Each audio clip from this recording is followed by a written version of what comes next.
माननीय सदस्य बजट भाषण की प्रति प्रकाशन काउंटर से प्राप्त कर सकते हैं। आपको ये भी सूचित किया जाता है कि माननीय मंत्री द्वारा बजट प्रस्तुत किए जाने के पश्चात उसे मेंबर पोर्टल पर भी उपलब्ध करा दिया जाएगा। माननीय वित्त मंत्री जी,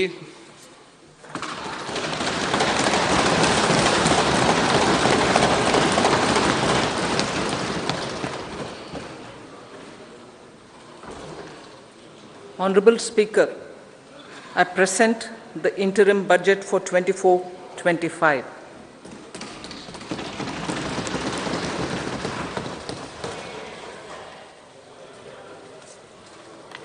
The Indian economy has witnessed profound positive transformation in the last 10 years.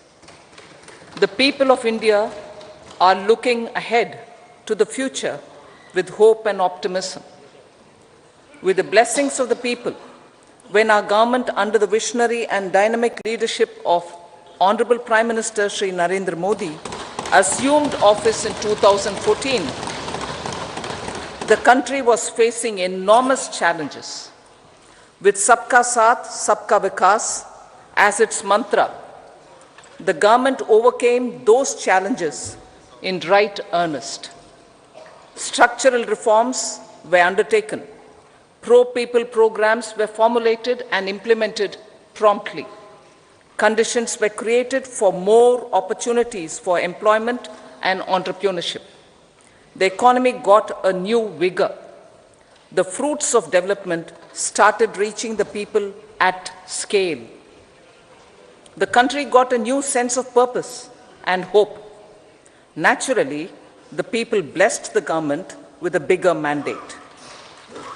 In the second term, our government, under the leadership of Honorable Prime Minister, doubled down on its responsibilities to build a prosperous country with comprehensive development of all people and all regions. Our government strengthened its mantra to Sabka Saath, Sabka Vikas and Sabka Vishwas. Our development philosophy covered all elements of inclusivity, namely social inclusivity through coverage of all strata of the society, and geographical inclusivity through development of all regions of the country. With the whole of nation approach of Sabka Prayas, the country overcame the challenges of once in a century pandemic, took long strides towards Atmanirbhar Bharat, committed to Panch Pran, and laid solid foundations for the Amrit Kal. As a result, our young country has high aspirations, pride in its present, and hope and confidence for a bright future. We expect that our government, based on its stupendous work, will be blessed again by the people with a resounding mandate. Inclusive development and growth. Our humane and inclusive approach to development is a marked and deliberate departure from the earlier approach of provisioning up to village level. Development programs were thus provisioned. In the last 10 years, however, have targeted each and every household and individual through housing for all, Har Ghar Jal, electricity for all, cooking gas for all, bank accounts and financial services for all in record time. The worries about food have been eliminated through free ration for 80 crore people. Minimum support prices for the produce of Annadata are periodically increased appropriately. These and the provision of basic necessities have enhanced real income in the rural areas. Their economic needs could be addressed, thus spurring growth and generating jobs. Social justice. Our government is working with an approach to development that is all-round, all-pervasive, and all-inclusive. Sarvangin, Sarvasparshi or Sarvasamaveshi. It covers all castes and people at all levels. We are working to make India a Vikasit Bharat by 2047. For achieving that goal, we need to improve people's capability and empower them. Previously, social justice was mostly a political slogan. For our government, social justice is an effective and necessary governance model. The saturation approach of covering all eligible people is the true and comprehensive achievement of social justice. This is secularism in action, reduces corruption, and prevents nepotism, prevents Bhai Bhatijawad. There is transparency and assurance that benefits are delivered to all eligible people. The resources are distributed fairly. All, regardless of their social standing, get access to opportunities. We are addressing systemic inequalities that had plagued our society. We focus on outcomes and not on outlays, so that the social economic transformation is achieved. As our Prime Minister firmly believes, we need to focus on 4 major castes. They are Garib, Mahilaye, Yuva, and Annadata. Their needs, their aspirations, and their welfare are our highest priority. The country progresses when they progress. All 4 require and receive government support in their quest to better their lives. Their empowerment and well-being will drive the country forward. Garib Kalyan, Desh Ka Kalyan. We believe in empowering the poor. The earlier approach of tackling poverty through entitlements had resulted in very modest outcomes. When the poor became empowered partners in the development process, government's power to assist them also increases manifold. With the pursuit of Sabka Saath, in these 10 years, the government has assisted 25 crore people to get freedom from multi-dimensional poverty. Our government's efforts are now getting synergized with energy and passion of such empowered people. This is truly elevating them from poverty. Direct benefit transfer of 34 lakh crore rupees from the government using PM Jan-Dhan accounts has led to savings of 2.7 lakh crores of rupees for the government. This savings has been realized through avoidance of leakages prevalent earlier. The savings have helped in providing more funds for Garib Kalyan. PM Swanidhi has provided credit assistance to 78 lakh street vendors. From that total of 78 lakh street vendors, 2.3 lakh have received credit for the 3rd time. PM Janman Yojana reaches out to the particularly vulnerable tribal groups who have remained outside the realm of development so far. PM Vishwakarma Yojana provides end-to-end support to artisans and craftspeople engaged in 18 trades. The schemes for empowerment of Divyangs and transgender persons reflect firm resolve of our government to leave no one behind. Welfare of Annadata. Farmers are our Annadata. Every year under PM Kisan Samman Yojana, direct financial assistance is provided to 11.8 crore farmers, including marginal and small farmers. Crop insurance is given to 4 crore farmers under PM Fasal Bima Yojana. These, besides several other programs, are assisting Annadata in producing food for the country and for the world. Electronic National Agricultural Market has integrated 1,361 mandis and is providing services to 1.8 crore farmers with trading volume of 3 lakh crores of rupees.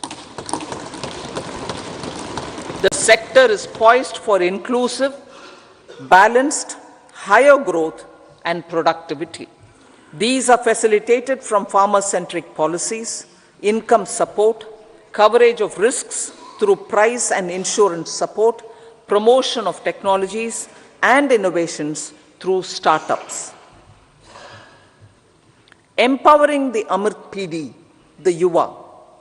Our prosperity depends on adequately equipping and empowering the youth. The National Education Policy 2020 is ushering the transformational reforms. PM Schools for Rising India, PM Shri, are delivering quality teaching and nurturing holistic and well-rounded individuals. The Skill India mission has trained 1.4 crore youth,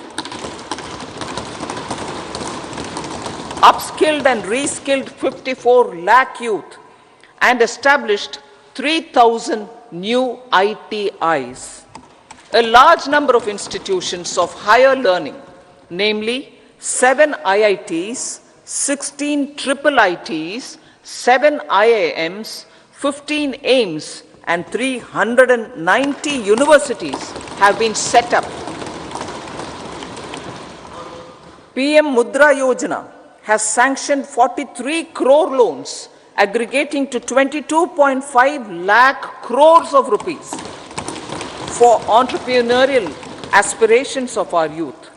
Besides that, Fund of Funds, Startup India, and Startup Credit Guarantee schemes are assisting our youth. They are also becoming Rozgar Data.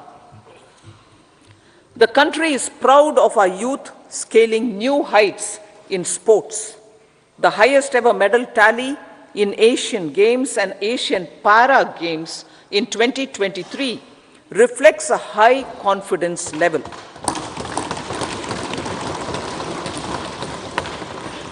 Chess prodigy and our #1 ranked player Pragnananda put up a stiff fight against the reigning world champion Magnus Carlsen in 2023.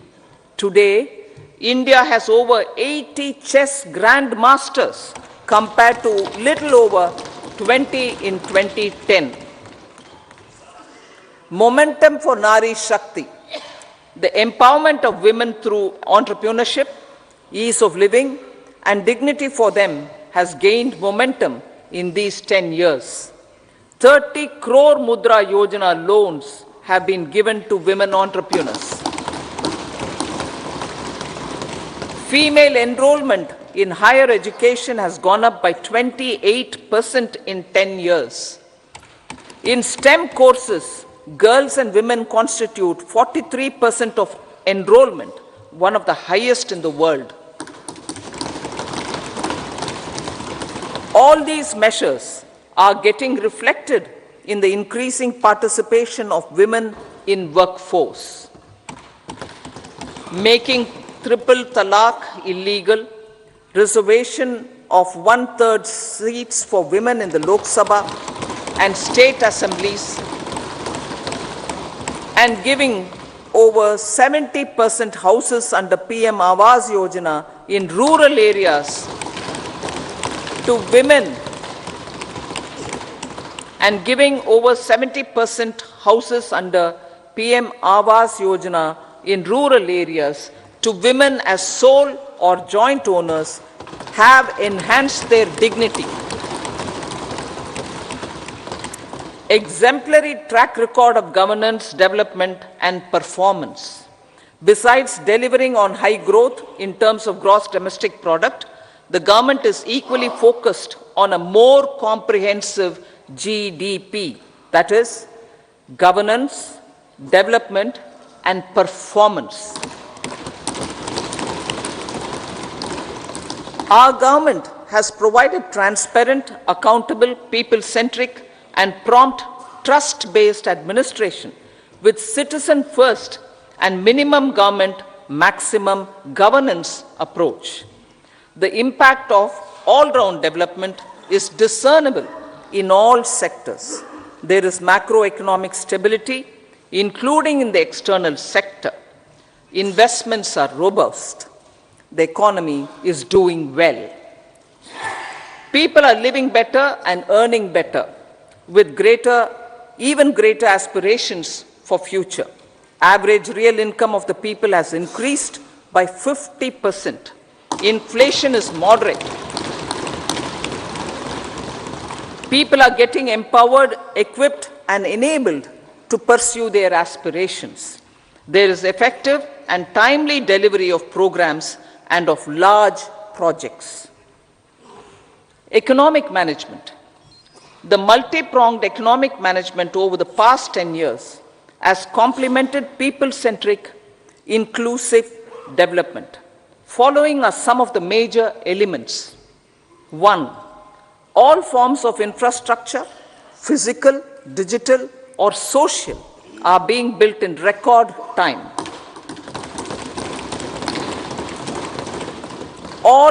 Number 2, all parts of the country are becoming active participants in economic growth. Number 3, digital public infrastructure, a new factor of production as if in the 21st century, is instrumental in formalization of the economy. Number 4, goods and services tax has enabled one nation, one market, one tax. Tax reforms have led to deepening and widening of tax base. Number 5, strengthening of the financial sector has helped in making savings, credit, and investments more efficient. Number 6, GIFT, IFSC, and the Unified Regulatory Authority, IFSCA, are creating a robust gateway for global capital and financial services for the economy. Number 7, proactive inflation management has helped keep inflation within the policy band. Now, the global context, Honorable Speaker, sir. Geopolitically, global affairs are becoming more complex and challenging with wars and conflicts. Globalization is being redefined with reshoring and friendshoring, disruption and fragmentation of supply chains, and competition for critical minerals and technologies. A new world order is emerging after the COVID pandemic. India assumed the G20 presidency during very difficult times for the world. The global economy was going through high inflation, high interest rates, low growth, very high public debt, low trade growth, and climate changes. The pandemic has led to a crisis of food, fertilizer, fuel, and finances for the world, while India successfully navigated its way. The country showed the way forward and built consensus on solutions for those global problems. The recently announced India-Middle East-Europe economic corridor is a strategic and economic game changer for India and others. In the words of Honorable Prime Minister, the corridor, and I quote, will become the basis of world trade for hundreds of years to come, and history will remember that this corridor was initiated on Indian soil, unquote. Vision for Vikasit Bharat. Our vision for Vikasit Bharat is that of prosperous Bharat in harmony with nature, with modern infrastructure, and providing opportunities for all citizens and all regions to reach their potential. With confidence arising from strong and exemplary track record of performance and progress, earning Sabka Vishwas, the next 5 years will be years of unprecedented development and golden moments to realize the dream of developed India by 2047. The trinity of demography, democracy, and diversity backed by Sabka Prayas has the potential to fulfill aspirations of every Indian.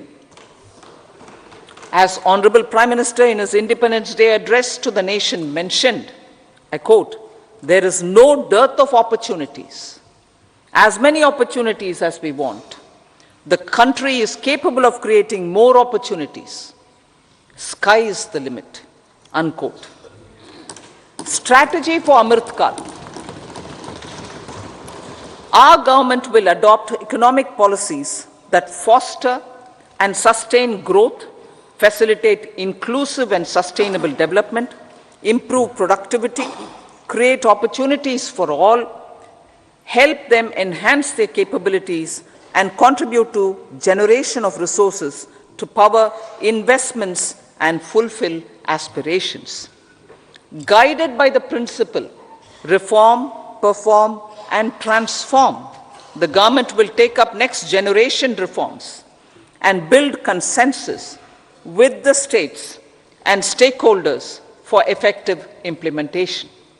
It is an important policy priority for our government to ensure timely and adequate finances, relevant technologies, and appropriate training for the micro, small, and medium enterprises, MSMEs, to grow and also compete globally. Orienting the regulatory environment to facilitate their growth will be an important element of this policy mix. Aligning with the Panchamrit goals, our government will facilitate sustaining high and more resource-efficient economic growth. This will work towards energy security in terms of availability, accessibility, and affordability. For meeting the investment needs, our government will prepare the financial sector in terms of size, capacity, skills, and regulatory framework. Aspirational Districts Program. Our government stands ready to assist the states in faster development of aspirational districts and blocks, including generation of ample economic opportunities. Development of the East. Our government will pay utmost attention to make the eastern region and its people a powerful driver of India's growth.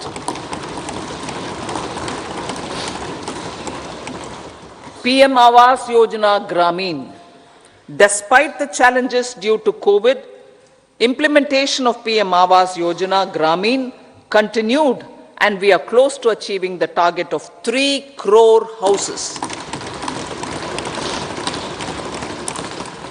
2 crore more houses will be taken up in the next 5 years to meet the requirement arising from increase in the number of families. Rooftop solarization and Muft Bijli. Through rooftop solarization, 1 crore households will be enabled to obtain up to 300 units free electricity every month. This scheme follows the resolve of Honorable Prime Minister on the historic day of consecration of Sri Ram Mandir in Ayodhya. Following benefits are expected. Savings up to 15 to 18,000 rupees annually for households from free solar electricity and selling the surplus to the distribution companies.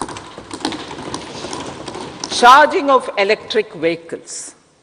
Entrepreneurship opportunities for a large number of vendors for supply and installation. employment opportunities for the youth with technical skills in manufacturing, installation, and maintenance. Housing for middle class. Our government will launch a scheme to help deserving sections of the middle class, and I quote from Honorable Prime Minister's words, living in rented houses or slums or chawls and unauthorized colonies, unquote, to buy or build their own houses. Medical colleges. Several youth are ambitious to get qualified as doctors. They aim to serve our people through improved healthcare services. Our government plans to set up more medical colleges by utilizing the existing hospital infrastructure under various departments. A committee for this purpose will be set up to examine the issues and make relevant recommendations. Cervical cancer vaccination. Our government will encourage vaccination for girls in the age group of 9 to 14 years for prevention of cervical cancer. Maternal and child health care. Various schemes for maternal and child care will be brought under one comprehensive program for synergy in implementation. Upgradation of Anganwadi centers under Saksham Anganwadi and Poshan 2.0 will be expedited for improved nutrition delivery, early childhood care and development. The newly designed U-Win platform for managing immunization and intensified efforts of Mission Indradhanush will be rolled out expeditiously throughout the country. Ayushman Bharat.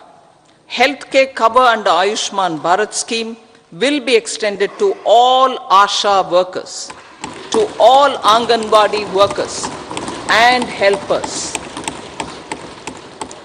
Agriculture and food processing. The efforts of value addition in agriculture sector and boosting farmers' incomes will be stepped up. Pradhan Mantri Kisan Sampada Yojana has benefited 38 lakh farmers and generated 10 lakh employment. Pradhan Mantri Formalization of Micro Food Processing Enterprises Yojana has assisted 2.4 lakh SHGs and 60,000 individuals with credit linkages.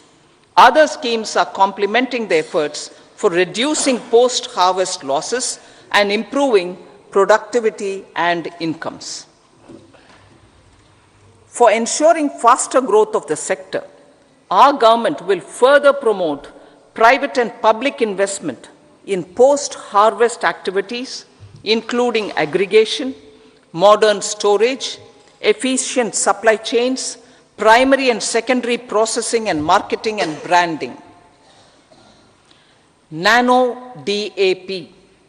After the successful adoption of nano urea, application of nano DAP on various crops will be expanded in all agroclimatic zones. Atmanirbhar Oil Seeds Abhiyan. Building on the initiative announced in 2022, a strategy will be formulated to achieve Atmanirbharta for oil seeds such as mustard, groundnut, sesame, soya bean, and sunflower. This will cover research for high-yielding varieties, widespread adoption of modern farming techniques, market linkages, procurement, value addition, and crop insurance. Dairy development. A comprehensive program for supporting dairy farmers will be formulated. Efforts are already on to control foot and mouth disease. India is the world's largest milk producer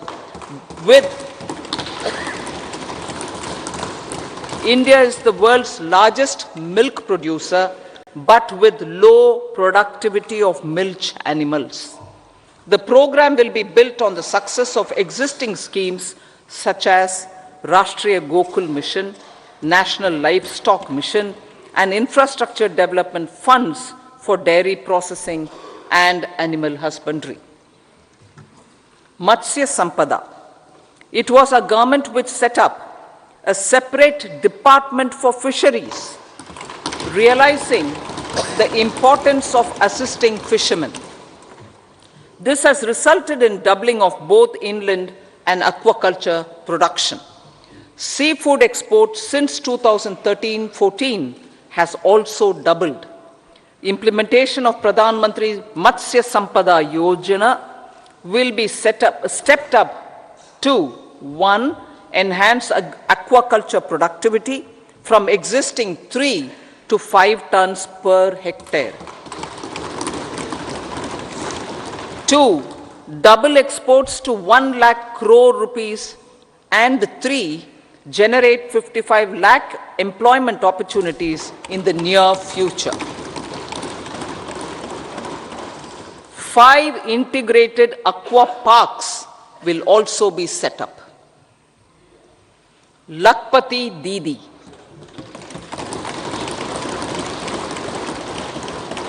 83 lakh SHGs, 83 lakh SHGs with 9 crore women are transforming rural socio-economic landscape with empowerment and self-reliance. Honorable Speaker, sir, their success has assisted nearly 1 crore women to become Lakpati Didi already. They are an inspiration to others. Their achievements will be recognized through honoring them. Buoyed by the success, it has been decided to enhance the target for Lakpati Didi from 2 crores to 3 crores.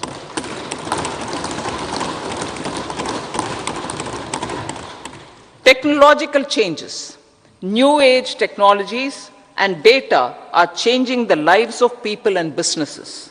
They are also enabling new economic opportunities and facilitating provision of high quality services at affordable prices for all, including those at the bottom of the pyramid.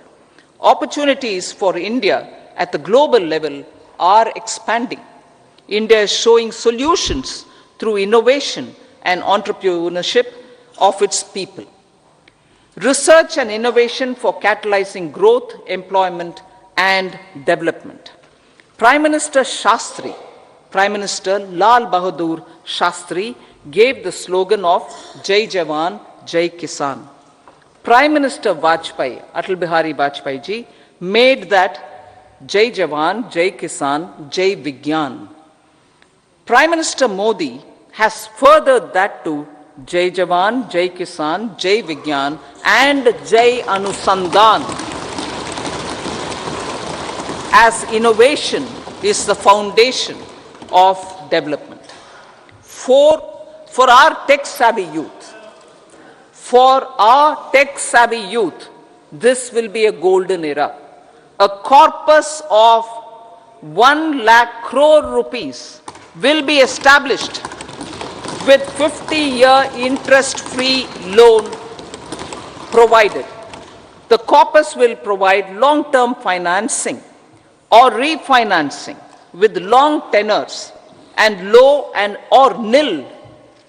I repeat that sentence. The corpus will provide long-term financing or refinancing with long tenors and low or nil interest rates. This will encourage the private sector to scale up research and innovation significantly in sunrise domains. We need to have programs that combine the powers of our youth and technology. A new scheme will be launched for strengthening deep tech technologies for defense purposes and expediting Atmanirbharta. Infrastructure development. Building on the massive tripling of the capital expenditure outlay in the past 4 years, resulting in huge multiplier impact on economic growth and employment creation, the outlay for the next year is being increased by 11.1% to 11,111 crore rupees. This would be 3.4% of our GDP. Railways. 3 major railway corridor programs will be implemented. These are energy, mineral and cement corridor. Number 2, port connectivity corridors. And number 3, high traffic density corridors. The projects have been identified under the PM Gati Shakti for enabling multimodal connectivity. They will improve logistics efficiency and reduce cost. The resultant decongestion of the high traffic corridors will also help in improving operations of passenger trains, resulting in safety and higher travel speed for passengers. Together with dedicated freight corridors, these 3 economic corridor programs will accelerate our GDP growth and reduce logistic costs.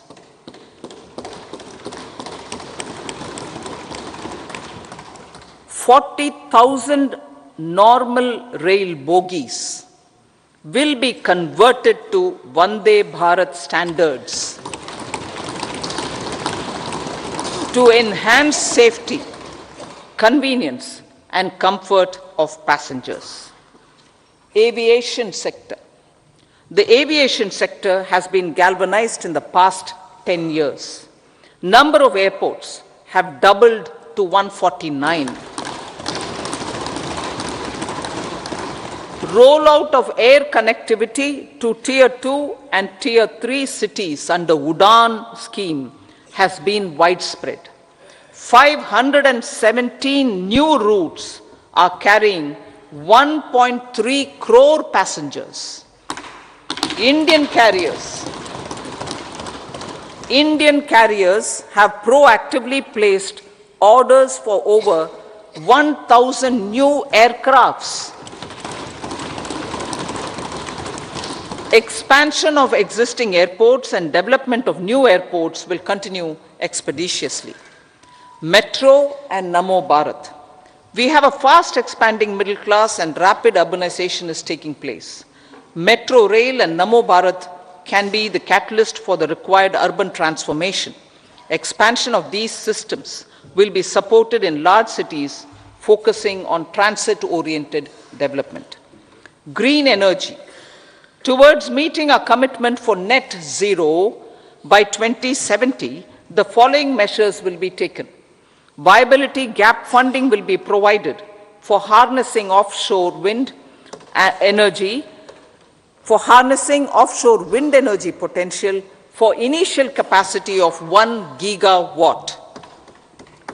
Coal gasification and liquefaction capacity of 100 metric tons will be set up by 2030.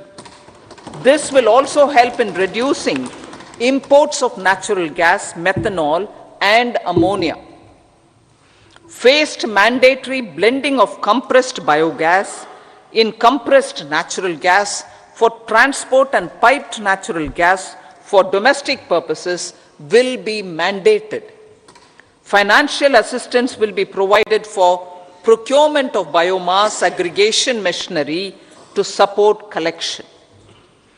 Electric vehicle ecosystem. Our government will expand this and strengthen the e-vehicle ecosystem by supporting manufacturing and charging infrastructure. Greater adoption of e-buses for public transport networks will be encouraged through payment security mechanism. Biomanufacturing and biofoundry. For promoting green growth, a new scheme of biomanufacturing and biofoundry will be launched. This will provide environment-friendly alternatives such as biodegradable polymers, bioplastics, biopharmaceuticals, and bioagri inputs. This scheme will also help in transforming today's consumptive manufacturing paradigm to the one based on regenerative principles. Blue Economy 2.0. For promoting climate resilient activities for Blue Economy 2.0, a scheme for restoration and adaptation measures and coastal aquaculture and mariculture with integrated and multi-sectoral approach will be launched. Comprehensive development of tourist centers. The success of organizing G20 meetings in 60 places presented diversity of India to global audience. Our economic strength has made the country an attractive destination for business and conference tourism. Our middle class also now aspires to travel and explore. Tourism, including spiritual tourism, has tremendous opportunities for local entrepreneurship. States will be encouraged to take up comprehensive development of iconic tourist centers, branding and marketing them at global scale. A framework for rating of the centers based on quality of facilities and services will be established. Long-term interest-free loans will be provided to states for financing such development on matching basis.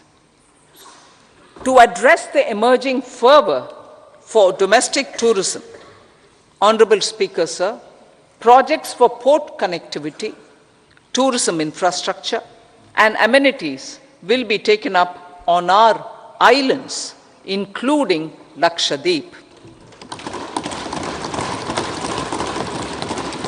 This will help in generating employment also. Promoting investments. The FDI inflow during 2014 to 23 was $596 billion, marking a golden era. That is twice the inflow during 2005 to 14. For encouraging sustained foreign investment, we are negotiating bilateral investment treaties with our foreign partners in the spirit of First Develop India. FDI is First Develop India. Reforms in the states for Vikasit Bharat. Many growth and development enabling reforms are needed in the states for realizing the vision of Vikasit Bharat. A provision of 75,000 crore rupees as 50-year interest-free loan is proposed this year to support those milestone-linked reforms by the state governments. Societal changes. The government will form a high-powered committee for an extensive consideration of the challenges arising from fast population growth and demographic changes. The committee will be mandated to make recommendations for addressing these challenges comprehensively in relation to the goal of Vikasit Bharat. Amrit Kal as Kartavya Kal. Our government stands committed to strengthening and expanding the economy with high growth and to create conditions for people to realize their aspirations. Honorable Prime Minister in his Independence Day address to the nation in the 75th year of our Republic said, and I quote, "We commit ourselves to national development with new inspirations, new consciousness, new resolutions as the country opens up immense possibilities and opportunities. It is our Kartavya Kal." Unquote. Every challenge of the pre-2014 era was overcome through our economic management and our governance. These have placed the country on a resolute path of sustained high growth. This has been possible through right policies, true intentions, and appropriate decisions. In the full budget in July, Honorable Speaker, our government will present a detailed roadmap for our pursuit of Vikasit Bharat.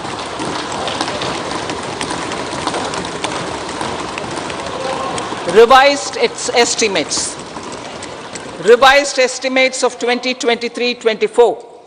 The revised estimate of the total receipts other than borrowings is 27.56 lakh crores of rupees, of which the tax receipts are 23.24 lakh crore rupees.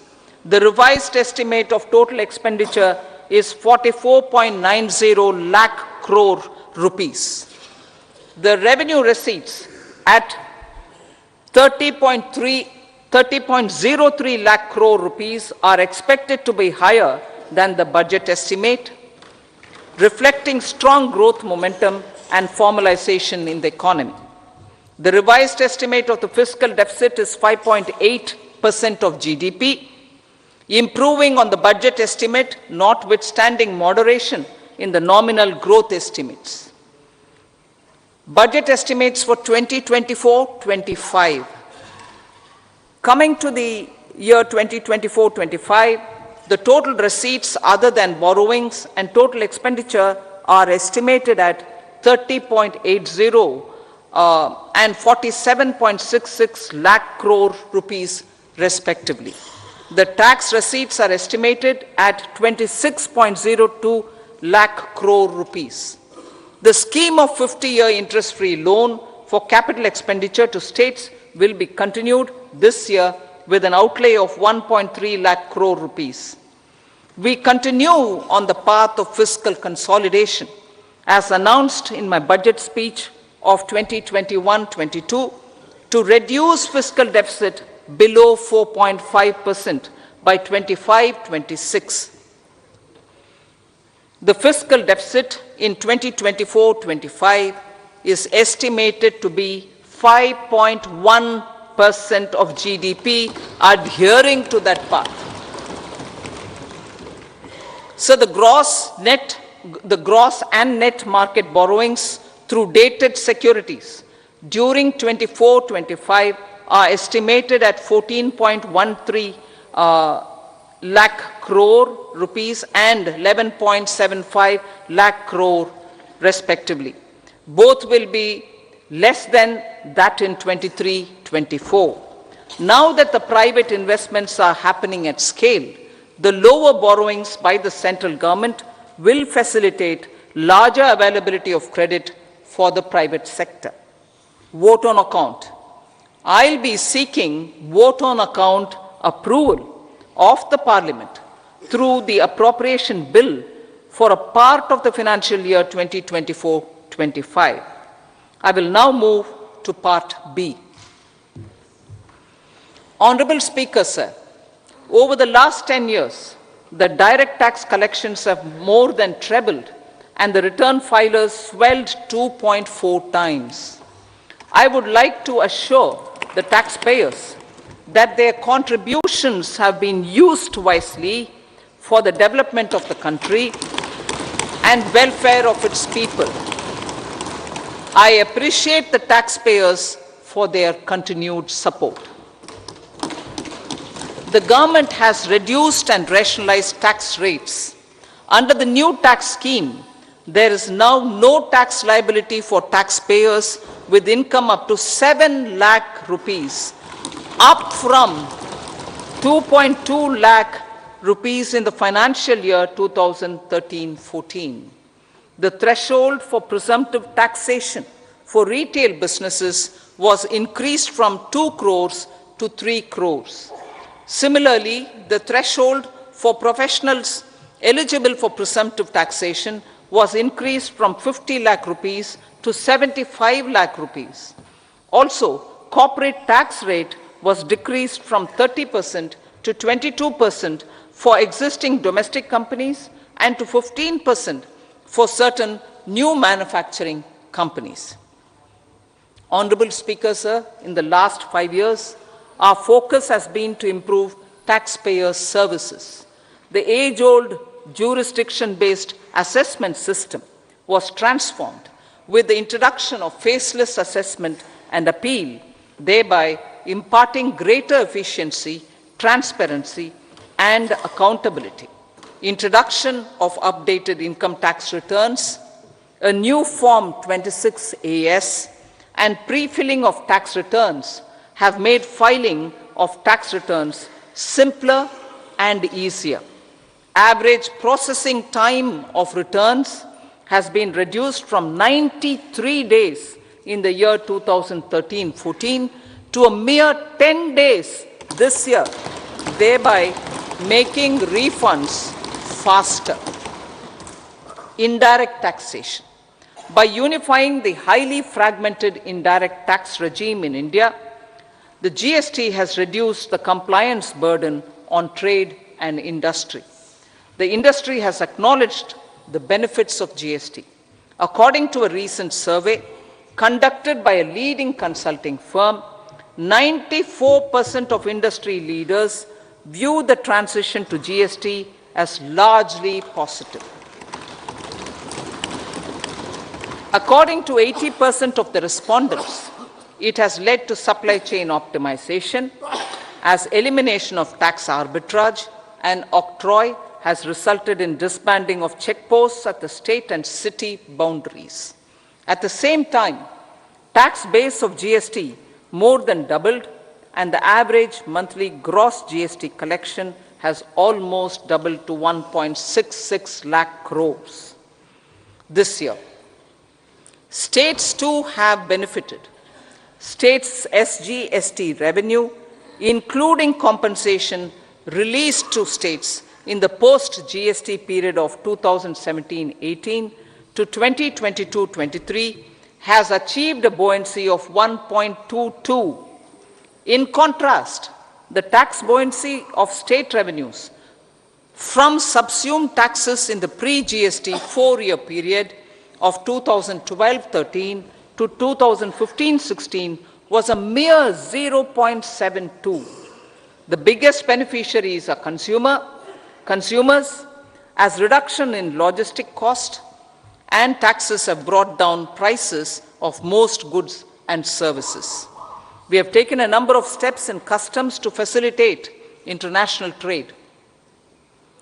As a result, the import release time declined by 47% to 71 hours at inland container depots, by 28% to 44 hours at air cargo complexes, and by 27% to 85 hours at seaports over the last 4 years since 2019, when the national time release studies were first acted.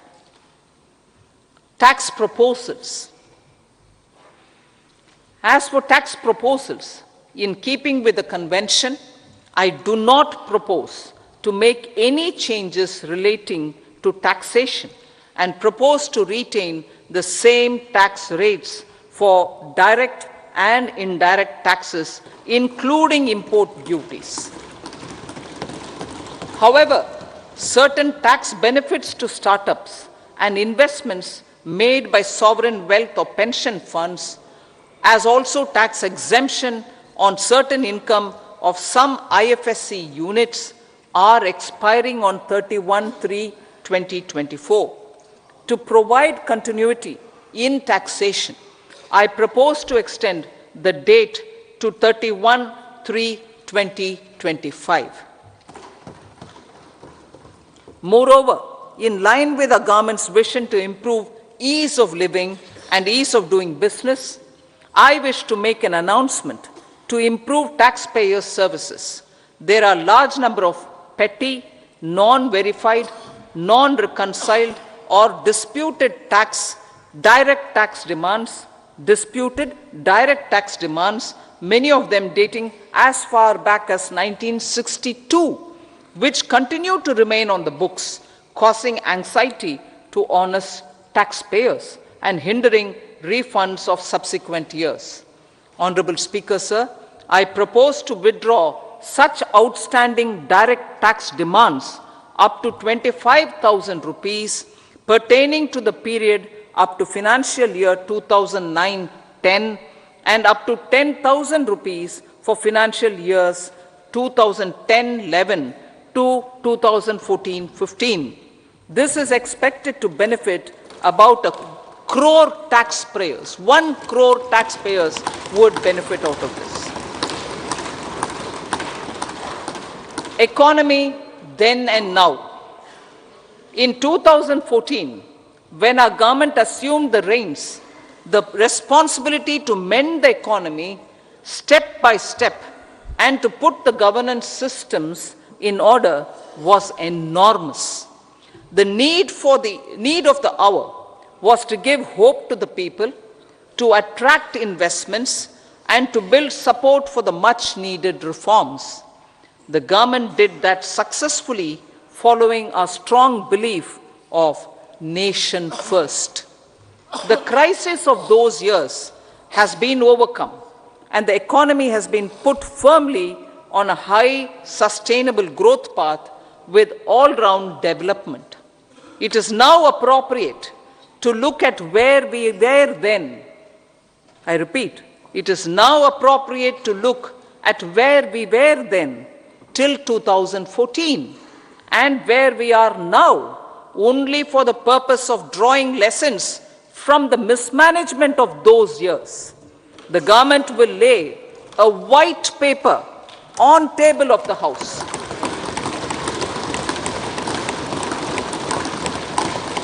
The exemplary track record of governance, development and performance, effective delivery and Jan Kalyan has given the government trust, confidence and blessings of the people to realize whatever it takes.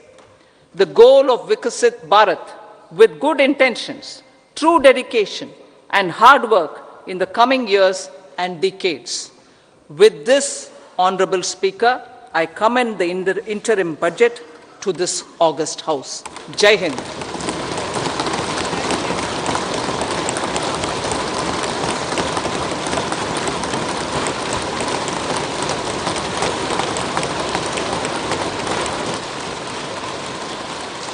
Item number 2, Srimati Nirmala Sitharaman ji.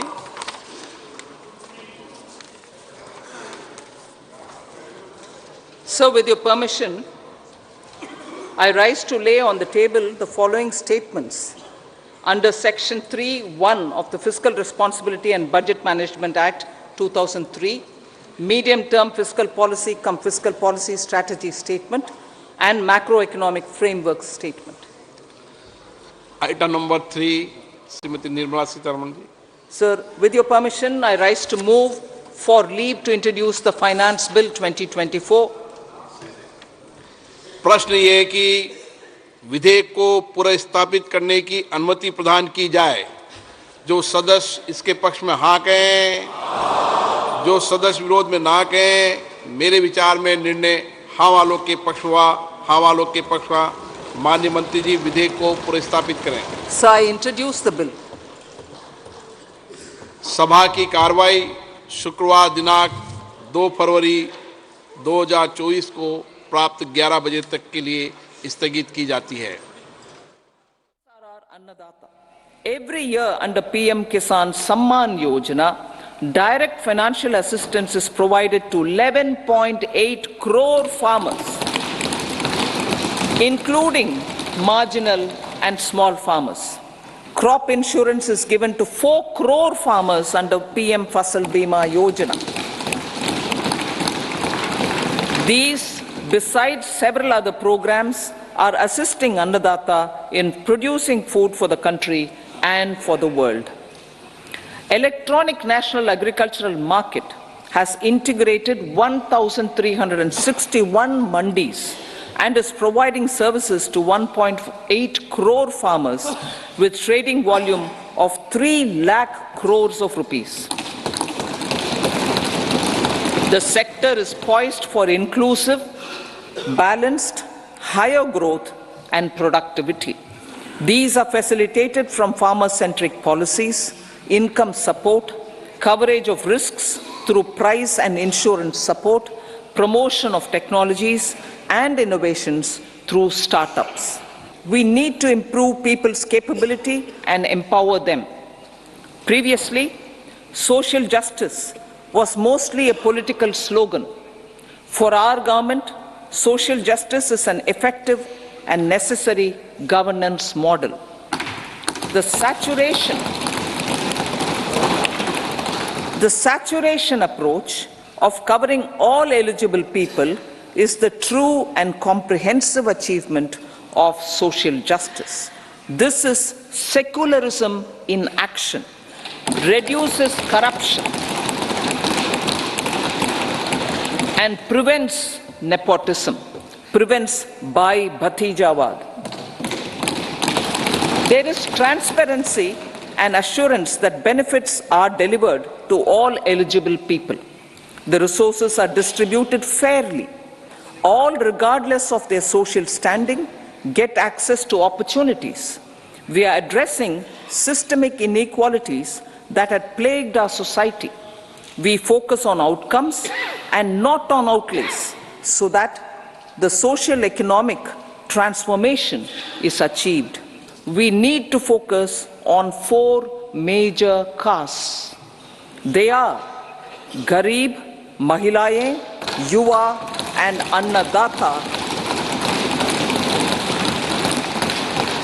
Their needs, their aspirations and their welfare are our highest priority. The country progresses when they progress. All 4 require and receive government support in their quest to better their lives.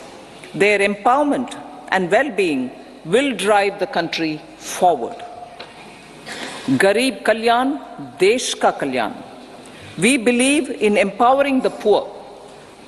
The earlier approach of tackling poverty through entitlements had resulted in very modest outcomes. When the poor became empowered partners in the development process, government's power to assist them also increases manifold.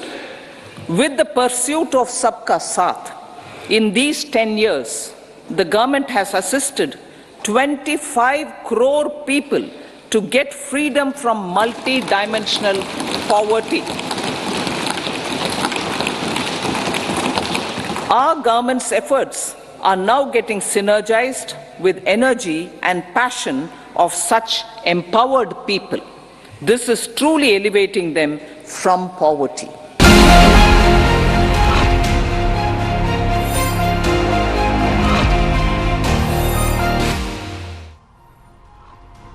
Welcome back. That, of course, is the Finance Minister delivering her 6th and interim budget, final budget before the country goes to poll later this year, delivering and talking about some of the promises that the government has been making for a while now, the promise of the Viksit Bharat and the fiscal prudence path that the government has outlaid for itself. But overall, the big key headlines that stood out, of course, is the fact that the government is taking an inclusive approach to growth. It has promised a capex expenditure, an upward movement from 10 lakh crore as of last year to 11.11 lakh crore this year.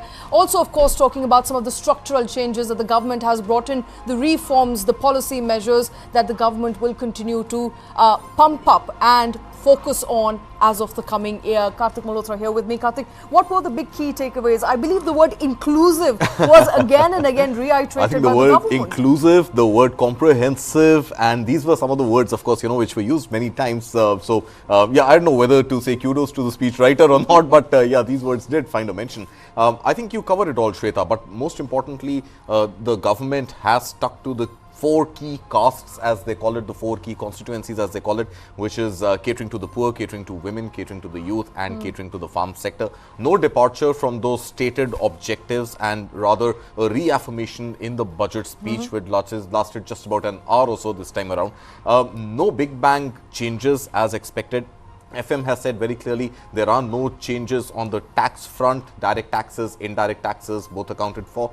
There are no big ticket reforms announced, no real roadmap to the 7 trillion journey laid out. But yeah, these incremental investments and these incremental upping of budgets allocated for infrastructure development and for agriculture is something that we have seen, and the focus has been a little more robust on technology this time around. I thought the focus on AI, deep tech related technology seems to be the focus of the government. 1 lakh crore rupees of long-term loan announced for deep tech and for development R&D in technology, I think is something which is much needed right now and should take the country somewhere close to the $7 trillion mark. And we have a power-packed panel here. Shashi Shekhar Vempati also joins us here in the studio. Shashi, what according to you stood out in that budget speech? Absolutely, the point you just made, right? This focus on technology and finally putting in place a long-term model for financing, investments in R&D.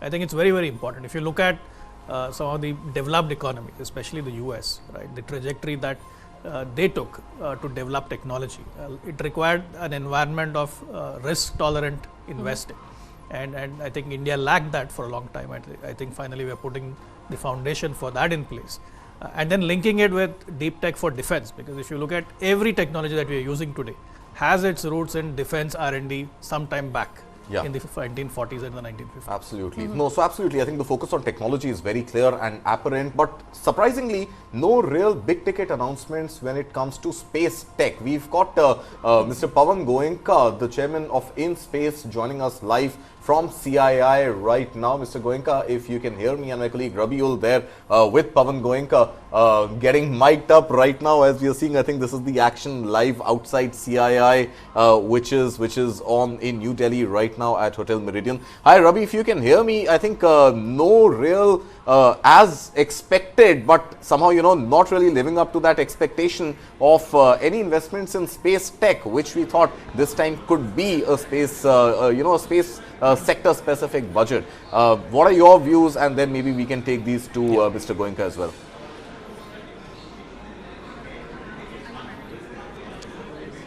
Yeah, Karthik, rightly said. Since this was the interim budget, there was let's go to the let's speak to Dr. Pavan Goenka first, and then we can break down the budget accordingly. Sir, very good morning. Thank you for talking to News 9 Live. So, what's your first reaction of this interim budget? Well, obviously, as interim budget, we didn't expect any change of direction. And the budget clearly shows that the government is continuing with all the programs and focus and thrust that it had talked about in the previous years, such as women, youth, farmers, and poor. Right? The social programs were reiterated, all continue. I think I would summarize this as a budget of confidence. This is showing how confident the government is that everything in the past has worked, and the same things need to be continued in the future. And of course, the confidence of the government that they'll come back for 5 more years and present a full-fledged budget, aimed primarily at taking India to Viksit Bharat by 2047. So if I was to carry sort of one theme from this budget, it's all about how to make India a developed country by 2047. What we have done, what we need to do, and what we continue to do, and that will all detail come in the next sort of full budget in July. So coming back to the commitment which government has shown recently, India to become a 7 trillion economy by 2030. So how, what's your take on that? How government will reach there? I think, look, it's a fairly simple math because if you assume about a 7% real growth and about a 3 to 4% inflation, we are talking about 10-11% nominal growth every year, and in the next 7 years or 6 years, if we take that, then easily we get to the $7 trillion economy. So I think 7 trillion is a math which is quite plausible, quite practical math for us to look at. And I think most of us would think that unless we do something wrong as a nation, to be 6.57, 7.5 for the next 6-7 years is something that we certainly have a right to achieve. So what kind of a political stability do you see, since considering this is the election year? Well, look, I don't want to make any political comment, but we can see from the delivery of the speech of the Honorable Finance Minister that the government, the current government, is very confident of coming back. And it was not kind of shown as, okay, I'm doing a budget, I don't know whether I'll be here next time in July. It's showing that I'm definitely going to be here, and I'm just giving you a preview of what I'll be talk about in July. And that's kind of what I say from the government. I don't want to make any political statement personally. So do you think that government will be able to maintain its fiscal prudence, or this is kind of a budget year, interim budget, which government has given this? Well, if you look at the number that has been talked about by the Finance Minister in the budget speech of 5.1% fiscal deficit in 24-25, that's a pretty good number. In fact, this number for this year was 5.8, which is slightly lower than what was budgeted at 5.9.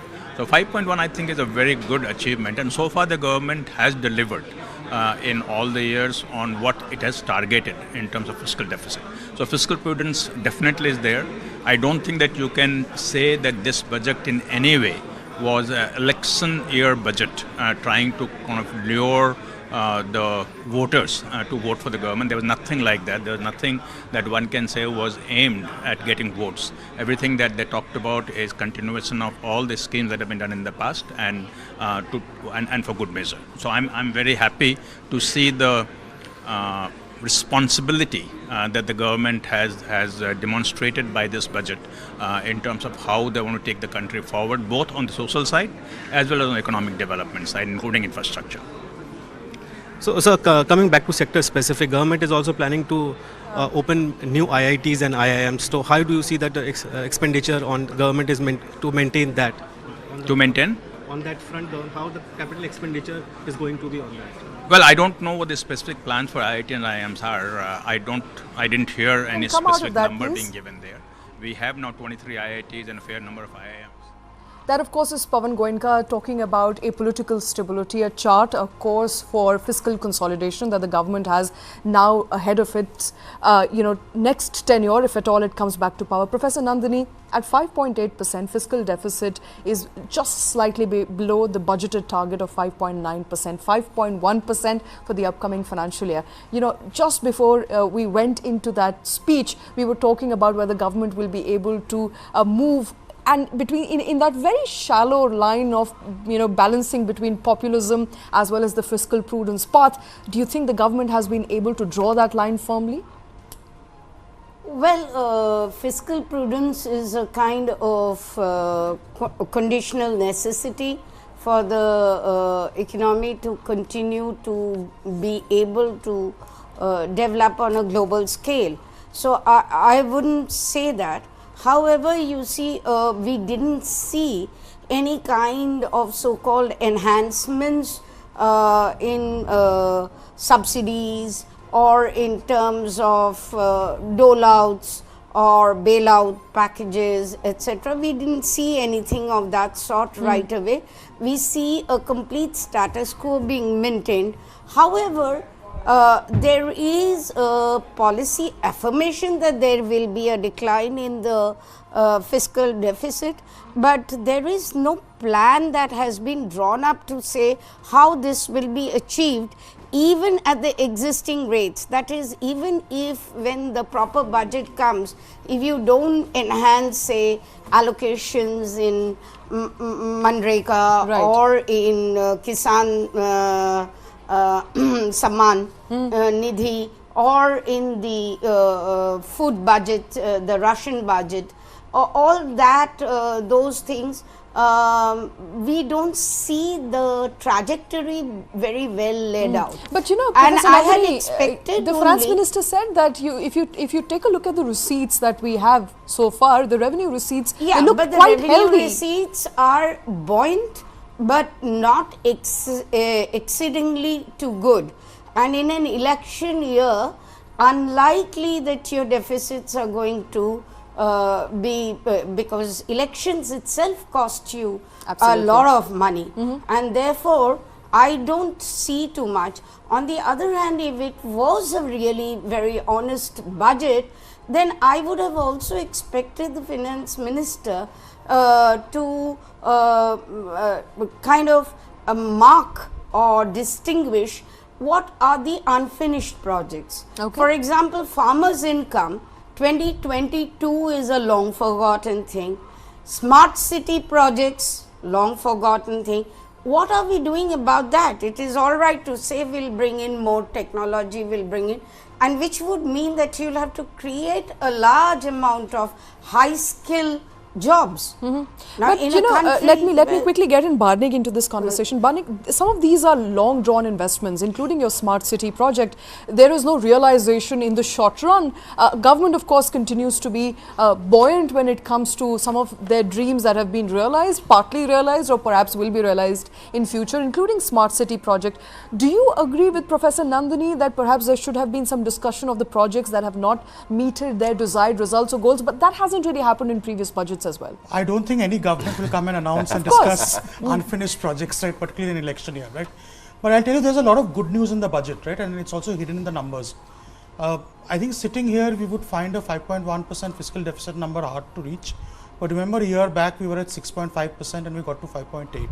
I think the big bet the government is making is twofold. One is that the economic buoyancy will continue. I don't think there has ever been a year or ever been a series of years where revenue receipts are more than budget estimates. So I think we are already seeing some economic buoyancy which continues. Yep. The finance minister also made another very interesting point, is that the government borrowings are expected to come down, which just creates more capital available for private sector to continue investing. Right.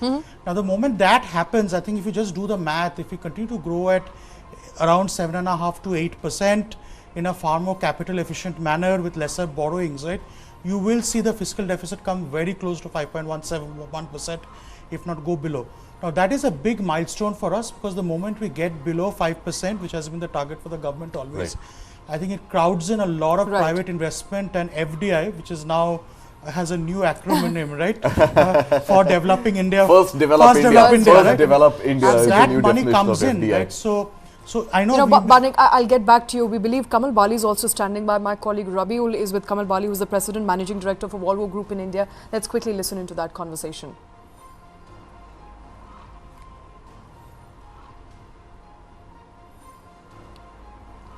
All right, I don't think we have Rabi just as yet. Banik, you know, let's come back to the conversation that we are having. First, develop India. That is the new definition of FDI. And there's a Also new for definition of GDP. GDP as well, right? Governance, Development, performance. and performance.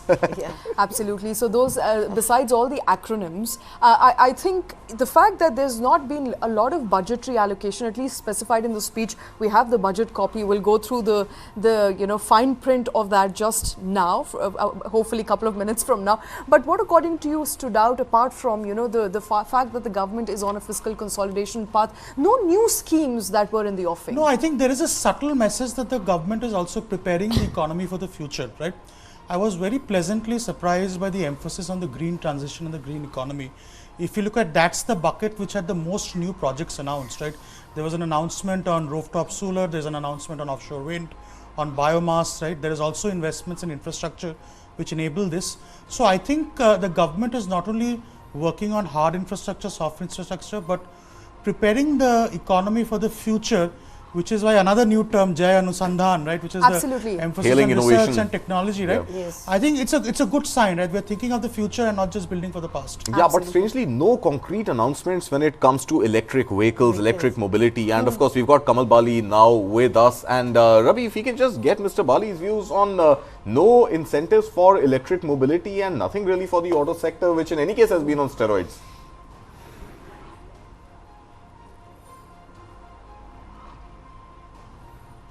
Rabi, if we can get Mr. Bali's thoughts on no incentives for electric mobility, and in addition to that, nothing for the auto sector, which has been doing well in any case. Okay, I think there is definitely a problem with the line. We will try to get Mr. Bali later on in the show. Rabi, stand by there.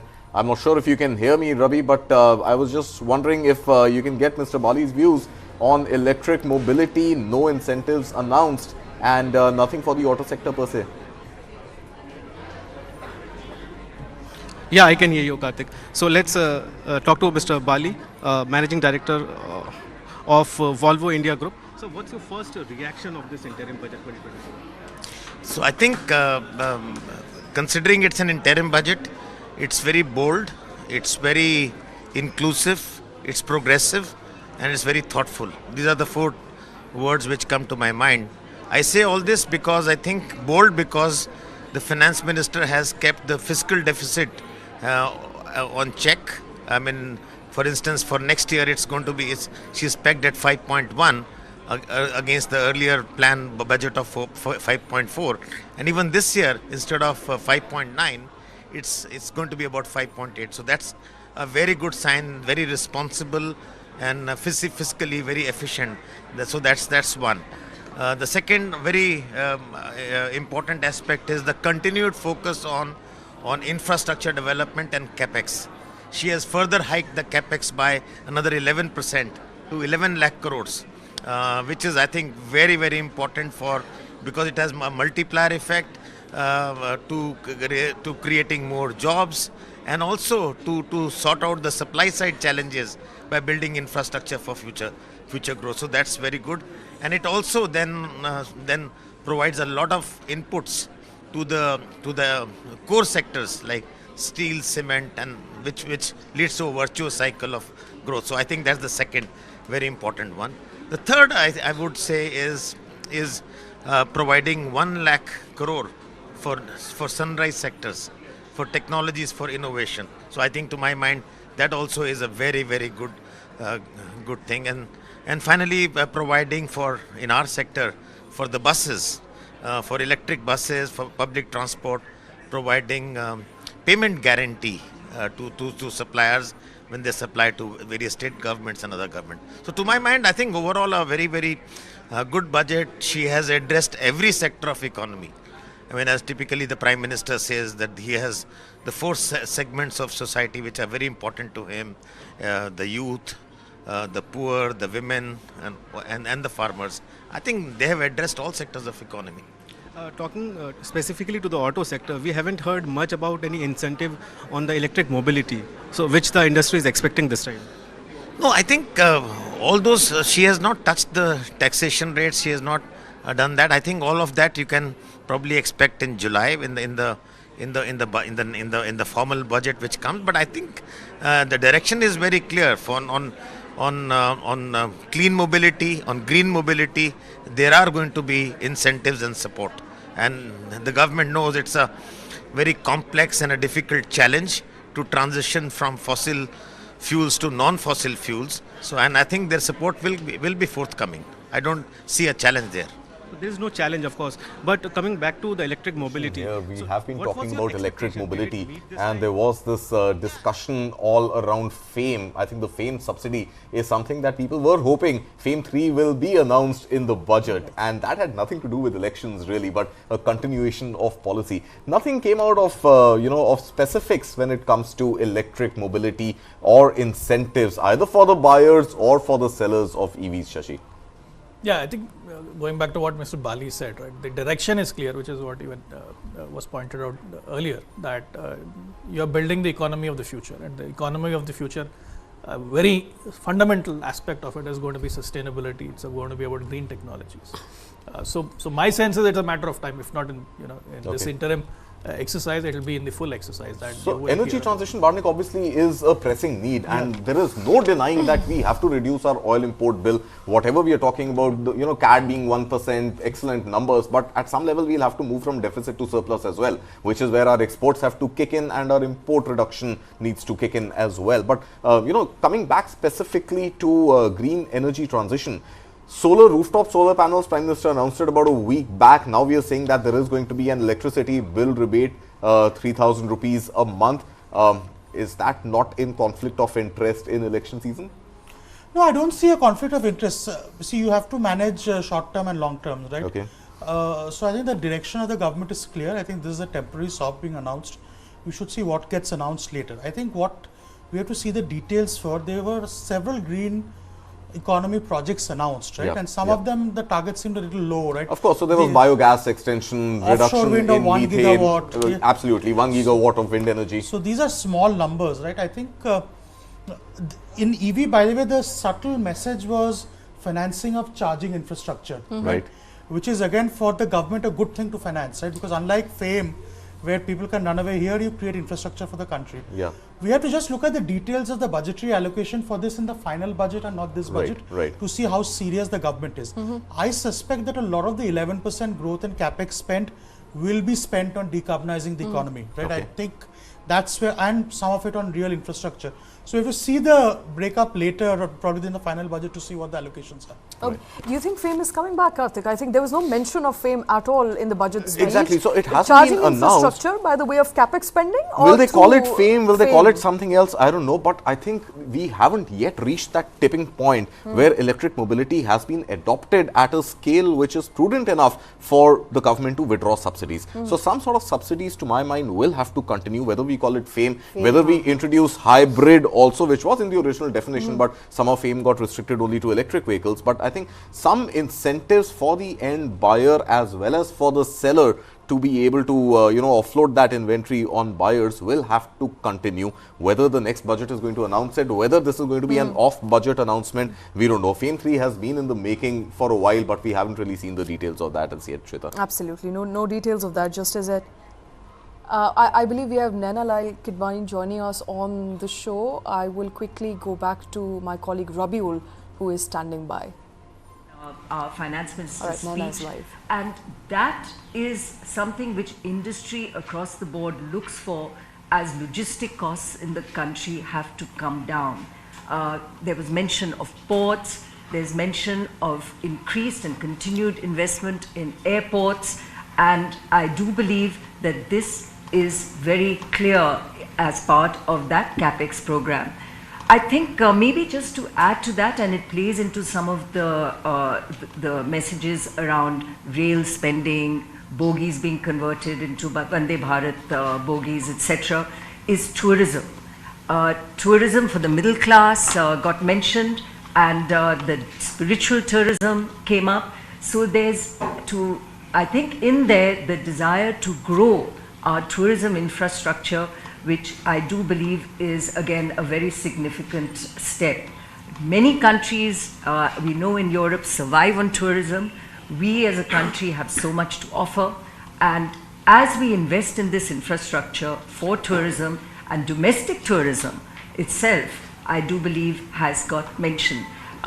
Much of this will fall to the states, and the way the continued support to the states and the state program, which has also been mentioned, I hope will also end with some of the investment in the tourism sector. I would just add that on women-centric programs, there was again mention of some of the programs that have indeed already been in play. Specific mention of continued support to the self-help group movement in the country, which with 83 lakh self-help groups, 9 crore women beneficiaries, these numbers are hugely significant. And I do believe that the term Lakpati Didis is something that this government continues to focus on, and has looked to support through the loans and the programs that are given through various routes. I would just maybe add a last point on the green energy front. There was specific mention of wind energy and the support for at least 1 gigawatt program therein. And again, mention on biomass, which has been a big focus for this government, and one which is going to obviously see continued focus given what we have just heard today. E-vehicles and e-charging stations, e-buses again got mentioned. So support for that green infrastructure in terms of e-mobility also appears to be high in focus. Startups, I think, Subrikant, do you want to just mention on startups? Yeah. So startups again, there's a mention on 2 fronts. One is in existing programs, of course, continuing, but sunset clauses which were coming in have been extended by a year.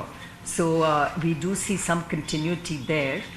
And the R&D fund, which has been announced, is a very big one, a large corpus with youth mentioned therein, sunrise sectors mentioned therein, 50-year loans, interest-free. All right, that of course is live from FICCI. Nainal Kidwani talking about some of the big takeaways from the budget. Let's quickly listen into some of the political reactions we are getting as of this afternoon. एक ऐतिहासिक budget है जो पूर्ण रूप से परिलक्षित करता है कि प्रधानमंत्री नरेंद्र मोदी जी के नेतृत्व में जो भारत में एक नई क्रांति और परिवर्तन पिछले एक दशक में आई है, एक विकसित भारत का लक्ष्य, एक आत्मनिर्भर भारत का लक्ष्य, एक विश्व गुरु बनने का लक्ष्य, उन तीनों लक्ष्यों के प्रति पूर्ण श्रद्धा के साथ और गति के साथ भारत बढ़ चुका है। हमारी 4 जो जात प्रधानमंत्री के मस्तिष्क में है, हमारी महिलाएं, हमारे नौजवान, हमारे गरीब, हमारे अन्नदाता, उनके पूर्ण रूप से ऊर्जावान होने के आधार पे ही भारत आगे बढ़ेगा। और जो नए नए कीर्तिमान हर एक क्षेत्र में हमने स्थापित किए हैं, चाहे अधोसंरचना हो, चाहे प्रधानमंत्री आवास योजना हो, जो चाहे गरीब कल्याण योजना हो, चाहे आयुष्मान कार्ड योजना हो, एक एक क्षेत्र में हमारे नौजवानों ने नए कीर्तिमान स्थापित किए हैं, चाहे ओलंपिक्स हो, चाहे कोई भी प्रतिस्पर्धा हो। भारत अब आगे बढ़ चुका है, यही समय है, सही समय है। बहुत बहुत धन्यवाद। और भारत की इकॉनमी की साइज जितनी इस समय है, इसमें पूरी तरह से मैं आश्वस्त हूं इस इंटरिम बजट के कारण ही, जो भी इंडिकेशन इस बजट से मिले हैं कि हमारी इकॉनमी जो आज दुनिया की टाइप 5 कंट्रीज में है, उसकी साइज बढ़कर 2027 तक मोर देन $5 ट्रिलियन जाएगी और 2030 आते आते मोर देन $7 ट्रिलियन तक पहुंचेगी। 2047 का जो एक रोड मैप दिया है प्रधानमंत्री, या उस रोड मैप, उस टारगेट को हम अचीव करेंगे। हम लोग पूरी तरह से कॉन्फिडेंट हैं। टैक्स में कोई बदलाव नहीं है तो लोगों को लाभ तो मिल ही रहा है। लोग बाग जो सोचते रहते हैं कि टैक्स के अंदर बदलाव आएगा, और हर चीज़ के बाद उसमें आप देखेंगे कि किस तरीके से अर्थव्यवस्था को और मजबूत किया जाए और टैक्स पेयर के लिए और क्या सुविधाएं की जाए, इसके बारे में बताई गई है। आम जन को भी इस बजट में टच किया गया है, आवास मिलेंगे और बाकी की चीजों का भी लाभ मिलेगा। बिल्कुल, सबको टच किया जाए। This is a vote on account to keep the government solvent over the first quarter of the next financial year. What is extremely worrying is the increasing fiscal deficit, because the numbers which have been presented by the Finance Minister clearly demonstrate that over 18 lakh crores is the unfunded extent of the union budget for this year. And this number is only going to increase over the next year. If you leave that aside for a moment, the rest of the budget speech was mere grandstanding. It was like driving, looking into the rear view mirror rather than looking ahead. So therefore, the Finance Minister spent all her time in extolling her own track record, which obviously is questionable, and trying to run down what had happened 10 years back. We will reply to it in great detail when the debate on the budget takes place. बहुत ही अच्छा है, स्वागत योग्य है। उसमें सभी का, गरीब का, महिलाओं का, युवाओं का, किसानों का पूरा ध्यान रखा गया है और निश्चित रूप से वो स्वागत योग्य है। मध्य प्रदेश के लिए आप कैसे देखते हैं? मध्य प्रदेश के लिए क्या कुछ? मध्य प्रदेश के लिए खास ये है कि जितनी योजनाएं चल रही है, उन सब योजनाओं का लाभ मध्य प्रदेश को भी मिलेगा। वो पूरे देश के लिए चलाई है तो पूरे उसको मिलेगा। किसानों की बात करें, बेरोजगारों की, सभी का, किसान सम्मान निधि का फिर उनने बजट के उसमें रखा है, तो निश्चित रूप से मुझे लगता है कि पूरा लाभ मिलेगा। लखपति बहना योजना का भी, सबका सभी योजनाओं का। ये तो वही पुराना बजट चल रहा है, जो काम है वो करनी है, ठीक है, चल रहा है। हम उम्मीद करते हैं कि लोगों को फायदा हो। हमारी तो यही है कि वतन आगे बढ़े, तरक्की करे, इन्फ्लेशन डाउन आए, एम्प्लॉयमेंट बढ़े, इंडस्ट्रीज बढ़े। हमारी यही तो ख्वाहिश है। टूरिज्म बढ़े। G20 में जो आए थे, टूरिज्म की मीटिंग हुई थी कश्मीर में। हम उम्मीद करते हैं कि बाहर से और लोग आएंगे टूरिज्म में, और अभी बर्फ़ पड़ी है अच्छी, तो स्कीइंग के सीज़न शुरू हो जाएगा। उम्मीद करते हैं वो भी आएंगे। Well, it was one of the shortest speeches on record in the budget, and not very much came out of it. As usual, a lot of rhetorical language, very little concrete on implementation. some serious questions about areas of omission. No reference to the success or failure of the PLI scheme, which is taking so much money. She talked about foreign investment without acknowledging that investment has come down significantly. She talked, frankly, about a number of things that are couched in vague language like for confidence and hope and so on. But when it comes to hard figures, there were very few figures available. For example, she talked about foreign direct investment without acknowledging that it has come down as a percentage of GDP, not gone up. She talked about, she didn't talk about unemployment, which has gone up to record levels. She didn't talk about youth unemployment. She didn't talk about declining female labor participation when talking about Nari Shakti. So there were so many omissions.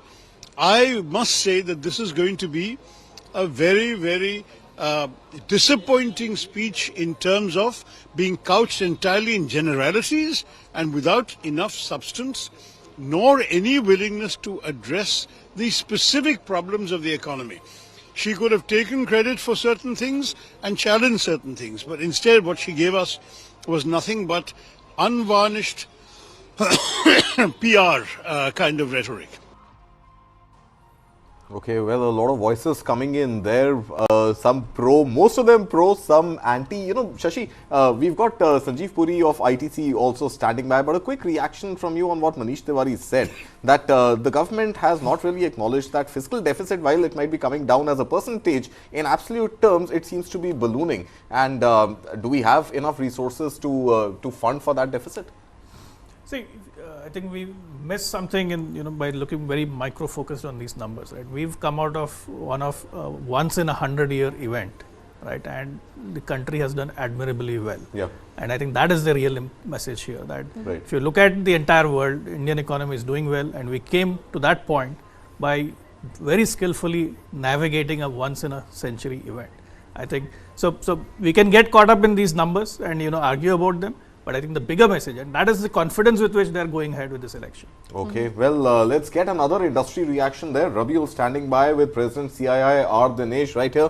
Rabi, initial reactions from industry, like the opposition said, no mention on FDI coming down and no mention on PLI. What are Mr. Dinesh's reactions to that? Mr. Dinesh, welcome to News 9 Live. Your first reaction on the budget?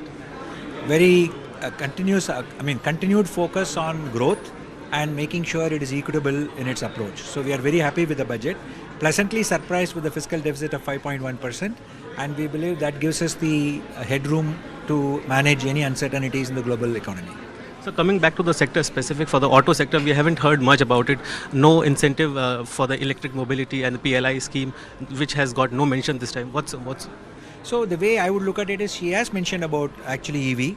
She has talked about the charging infrastructure, support for vendors to be able to lay out the charging infrastructure. But we'll have to wait for the specifics on the PLI or the continuation of the scheme as it is. But I think the Honorable Finance Minister very clearly mentioned that she's not touching anything on the direct taxes or indirect taxes because it's an interim budget. So any reduction in expectation in the reduction of taxes in the coming, in the July budget or coming future? I think we have already given our recommendations for simplification as well as continuity of certain schemes, and also the GST being converted into a 3-tier structure. But that's something we'll wait post the election to talk about again in detail. If you could simplify the recommendation which you have given to the Finance Minister considering the auto sector is concerned?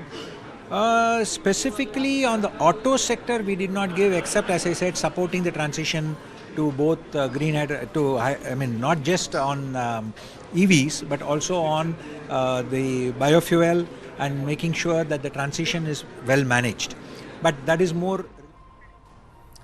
Well, that of course is R. Dinesh, President CII. Shashi, I want to come back to a point that you made before we move to CII, which was that we came out of a once in a 100-year sort of a phenomena in COVID, and we are still out there. We're resilient. We are like a shining star, as many surveys on surveys have hinted at. But, it wasn't a magic wand. It was the fact that India was on a very fiscal prudent path for a very long time.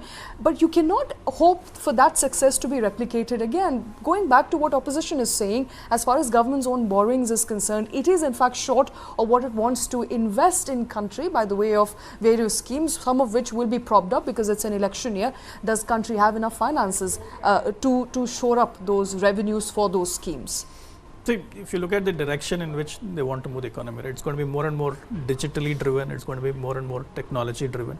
That will, impact your productivity. That will, sustain this growth momentum. Of course, the changing nature of the economy creates challenges as well, which is why you have that broad safety net, the free food scheme and so on, because not every part of the country is going to transform to this future economy at the same pace, right? And it's going to create turmoil, and that has to be managed, that has to be absorbed.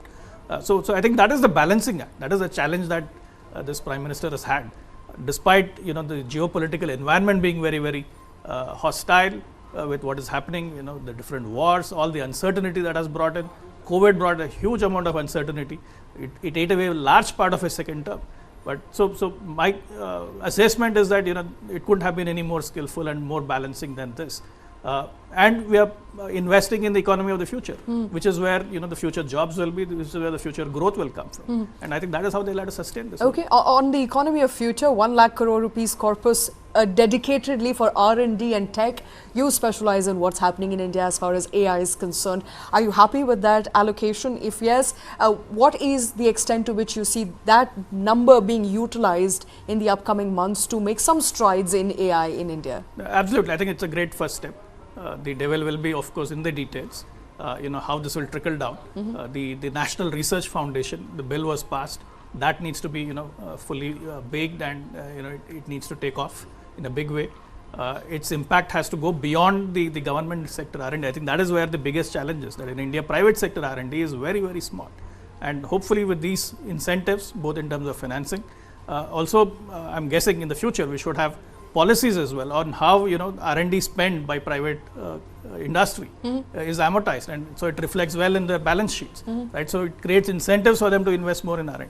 Okay, Banik, one of the arguments of the critics of the government has been that this government focuses a lot on low-skilled manufacturing as opposed to building up capabilities when it comes to R&D, patenting, which is where India has lagged in a sense up until now. With this fresh allocation and the impetus, of course, and the discussion around what India can do to build its capabilities, do you think enough is being done, or is it just, lip service at this point in time? Where do you see India heading as far as utilizing its cerebral, economy is concerned?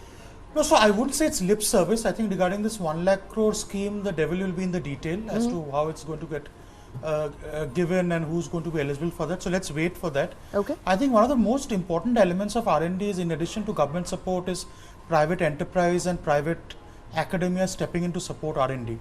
I think India has had some success with a few institutes like the IITs, the triple IITs and ISC, really investing behind R&D, collaborating with global majors and creating great product, but it has to be done at a scale which is far bigger.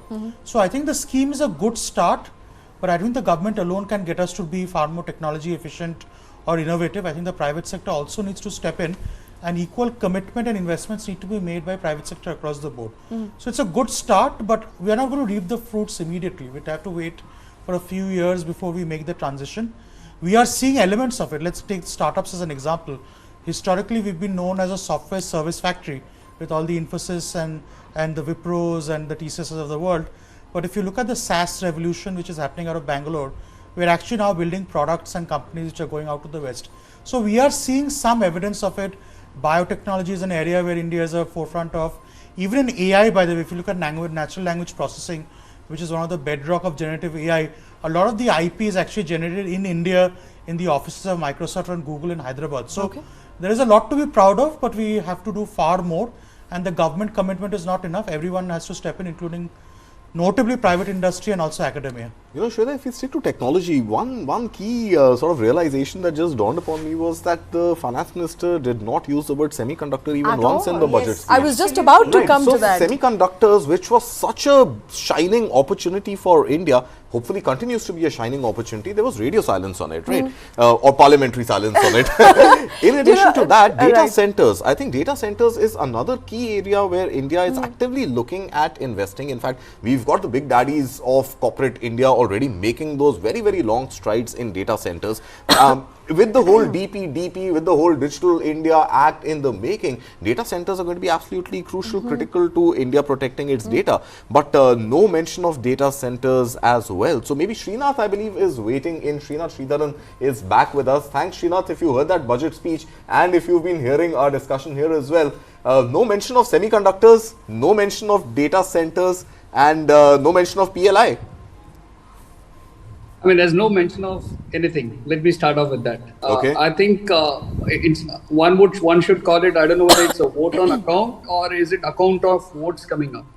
I mean, to me, it's a fantastic if you look at this week's economic survey as well as the interim budget presented today, fantastic English PowerPoint presentation with no numbers. But again, what do we expect in the interim budget or a vote on account when you're expecting the government to actually only handhold until the formal full budget? Yeah. So clearly the electoral bugle is out, and I don't read much to it except that the deficit numbers that are being presented are interesting, and let's wait for the next couple of months. Okay. You know, I mean, let's admit, if the government were to announce some policies that were favorable to the general masses, we would say it's a populistic budget.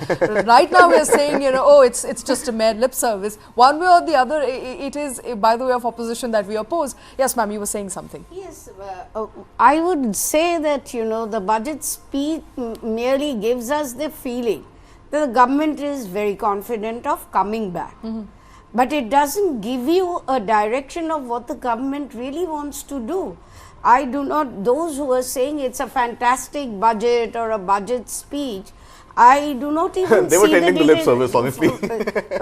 Even my fellow panelists who feel that, you know, it focuses on growth prospects of the future, but I don't see allocations.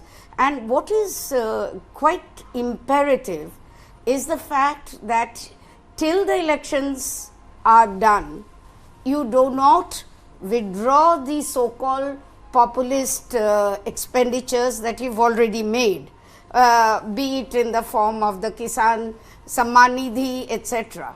But your announcement of a very ambitious cut down of your fiscal deficit in an election year is clear that very soon, if you vote them back to power, they're going to take these off, because that is the only way you can get your fiscal deficit from 5.8 to 5.1. But 5.1 becomes a valid reduction if and only if your growth rates are actually projected to be a little higher than what it is right now. I want to come to the growth rate, in fact, but you know, you've raised a very valid point, and you know, the base effect is always, in economics, you would agree, the base effect is always what influences, at least in the mind, what's going on. So a reduction from 5.9 to 5.8 is a reduction we celebrate. An estimation of reduction from 5.8 to 5.1 and then to 4.5, but we are still very far from our target of 3%. I think 3% is the agreed long-term fiscal deficit target. There is no mention, no roadmap of that 3%. Shashi, how do you defend that? See, again, I'll go back to what I said earlier, right? That there is an interim exercise. The direction is clear.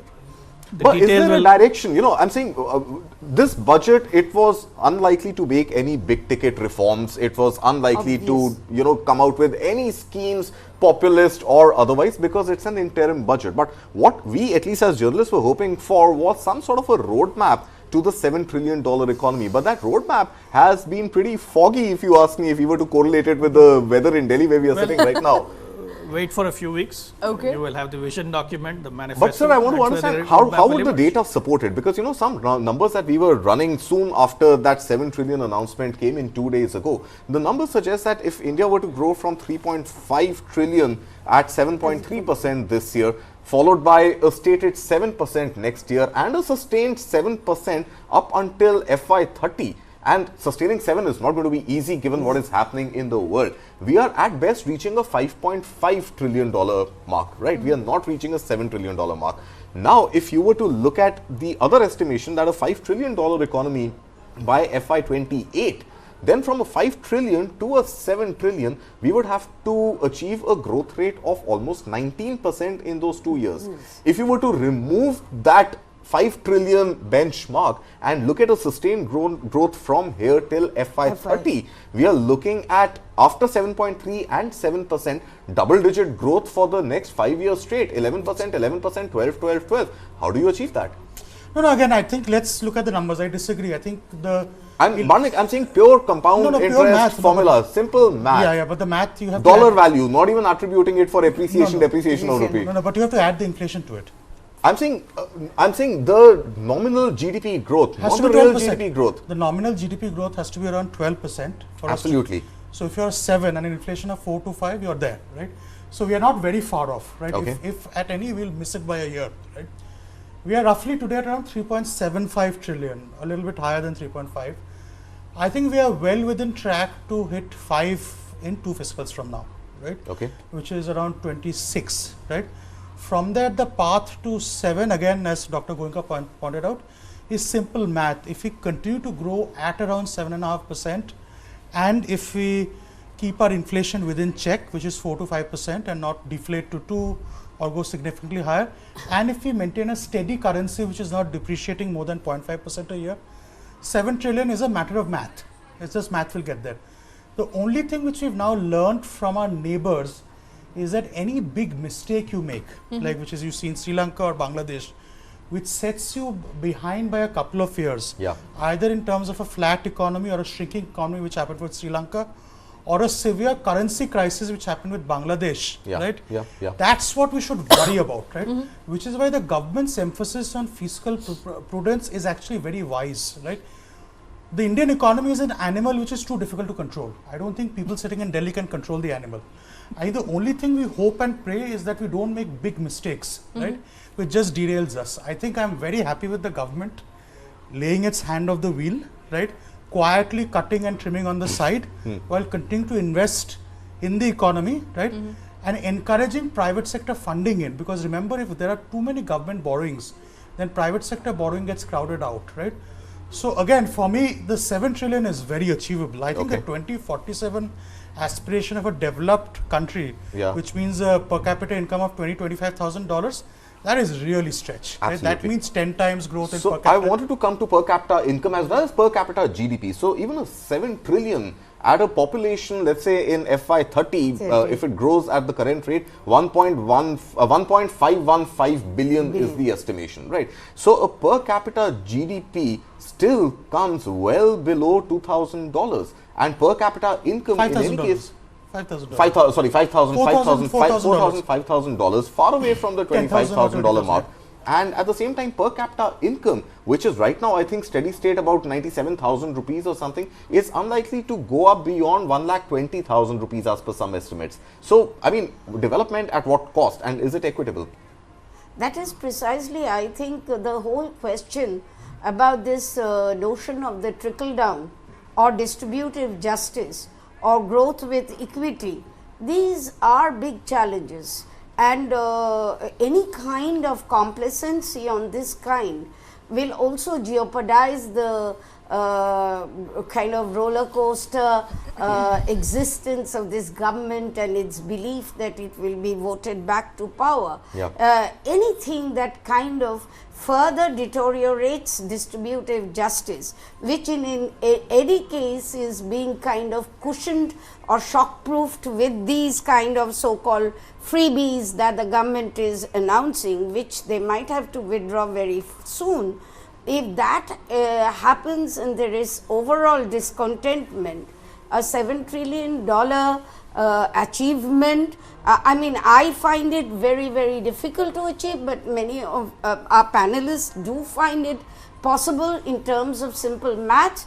But how does it affect the majority of the people? Right. The fact of the matter that the top 5% is more than the population of the Australian continent. Absolutely true. So you could say that, you know, we don't care. about the bottom 75. But that is not how democracy will work. Absolutely. Well, not care about bottom 75 is not how democracies work, but we'll come back to that. Let's quickly play up some of the more other reactions that we are getting from political parties across India.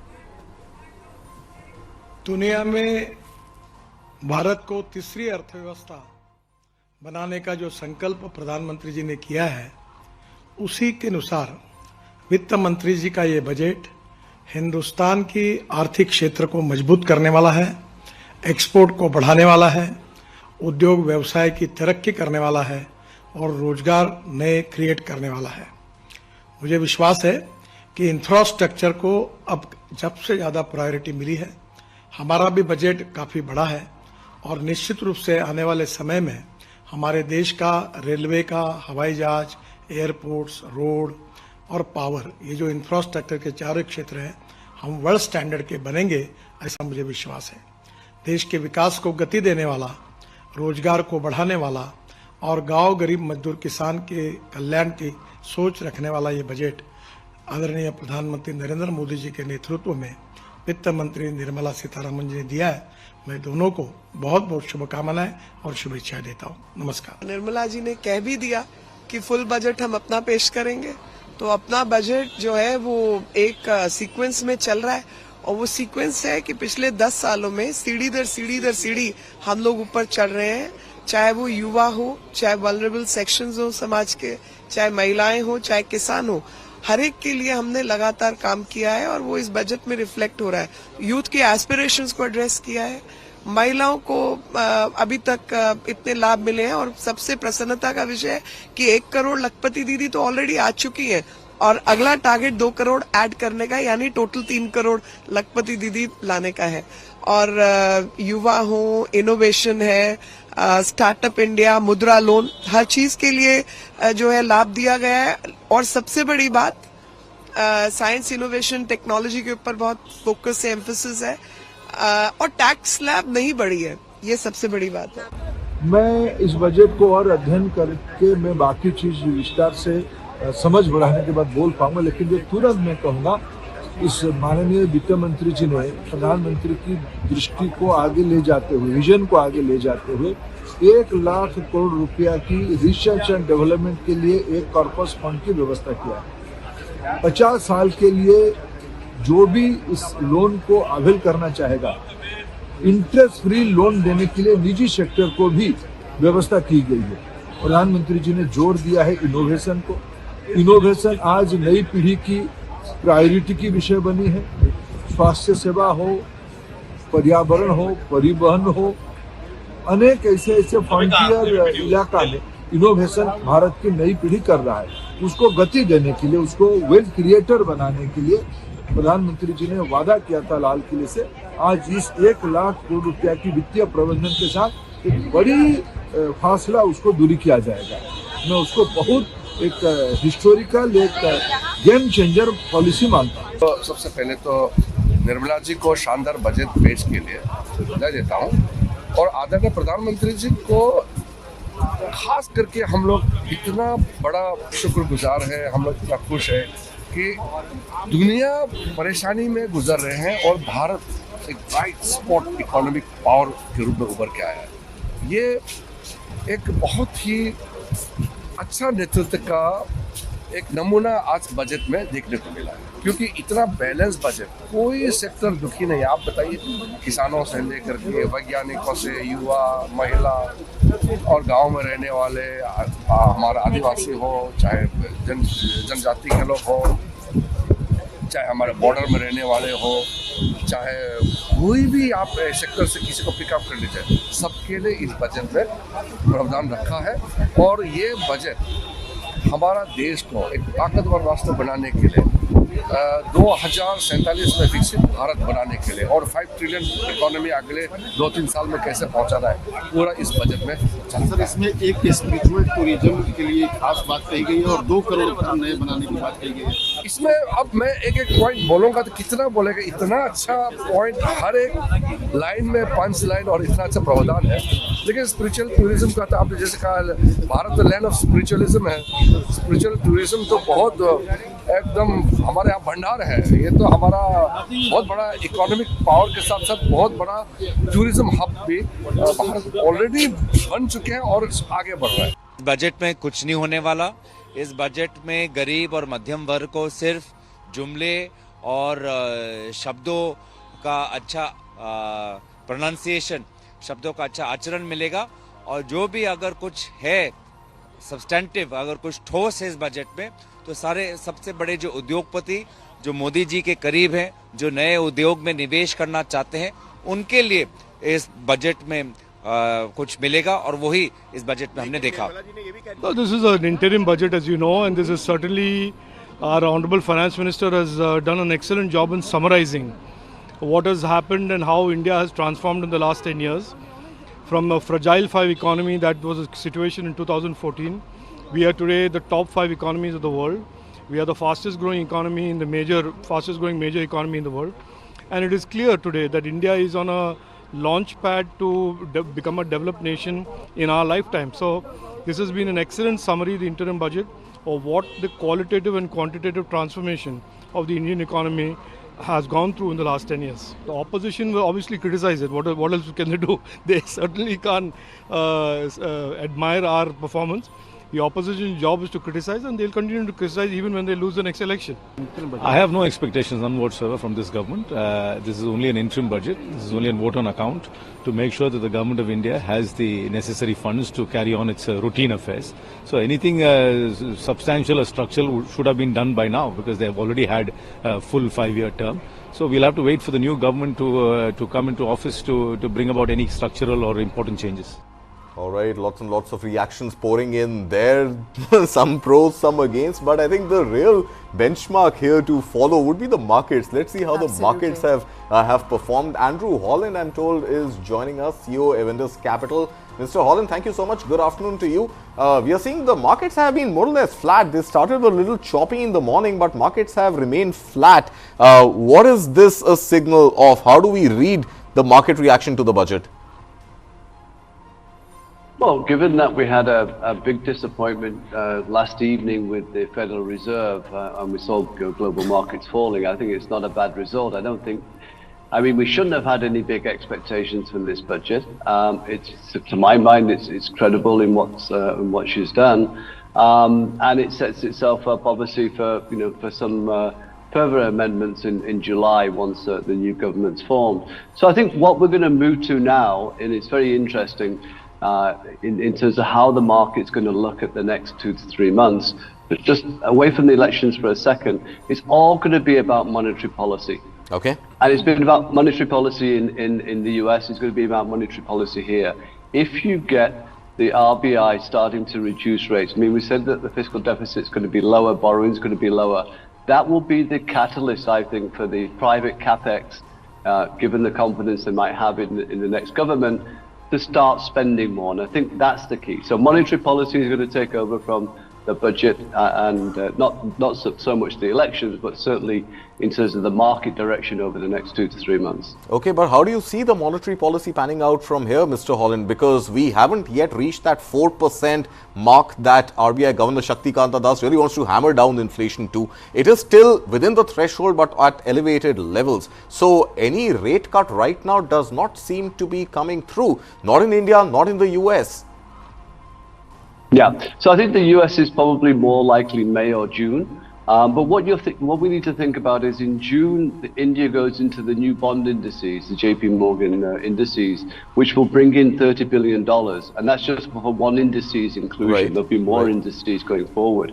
So if you have that, plus the direction that the RBI is going in terms of they will ease liquidity between now and the end of March, because of all the tax that has to be paid, I think bond yields can drift down from here, and I think that's what's going to be moving the markets. And of course, if that's going to be moving the markets, the sector that will move the markets will be the banks. Okay, and let's come back to the fiscal policy rather than the monetary policy in the aftermath of the budget speech just announced by Finance Minister. Mr. Holland, I want to get your reactions on the government's targets on fiscal deficit. So 5.9 revised to 5.8 for this year, 5.1 for next year, and 4.5 for FY26. still very far away from the 3% fiscal deficit target which India has for the long term. How do you see this sentiment play out in the markets over the medium term and the long term? Yeah, I think the markets will be okay with these numbers. Given fiscal deficits elsewhere in the world are a lot higher, Okay. I think we can actually take comfort from the fact that our government's at least trying to move towards lower fiscal deficit going forward. I think it'll be more the market borrowings, which is where the market tends to look in terms of the movement in bond yields and then interest rates. So if you're getting lower borrowings, I know borrowings are, I said to be a little higher, but I don't think the market's going to worry too much about this, and I think that's being shown in the bond yields today. The market likes it, the bond market likes it, and therefore you're going to see more action probably in the bond markets and the equity markets in the very short term. Mr. Holland, thank you so much for those inputs. Suyash Maheshwari, our colleague, is standing by with all the updates with data on how the markets have fared during the budget speech and immediately after that. Suyash, take us through what is the sentiment on the Wall Street today. Yes, Karthik, for sure. When the FM started speaking, the markets had in fact moved to the day's high. We reclaimed the 21,800 levels on Nifty and we made a day's high of about 21,832. But since then we saw a bit of a dip and the markets have been moving in and out of the red line since then. But as we speak, the markets are in fact scaling a recovery. We have climbed above those 21,700 levels once again, but we are facing some bit of a resistance around that 21,750 mark.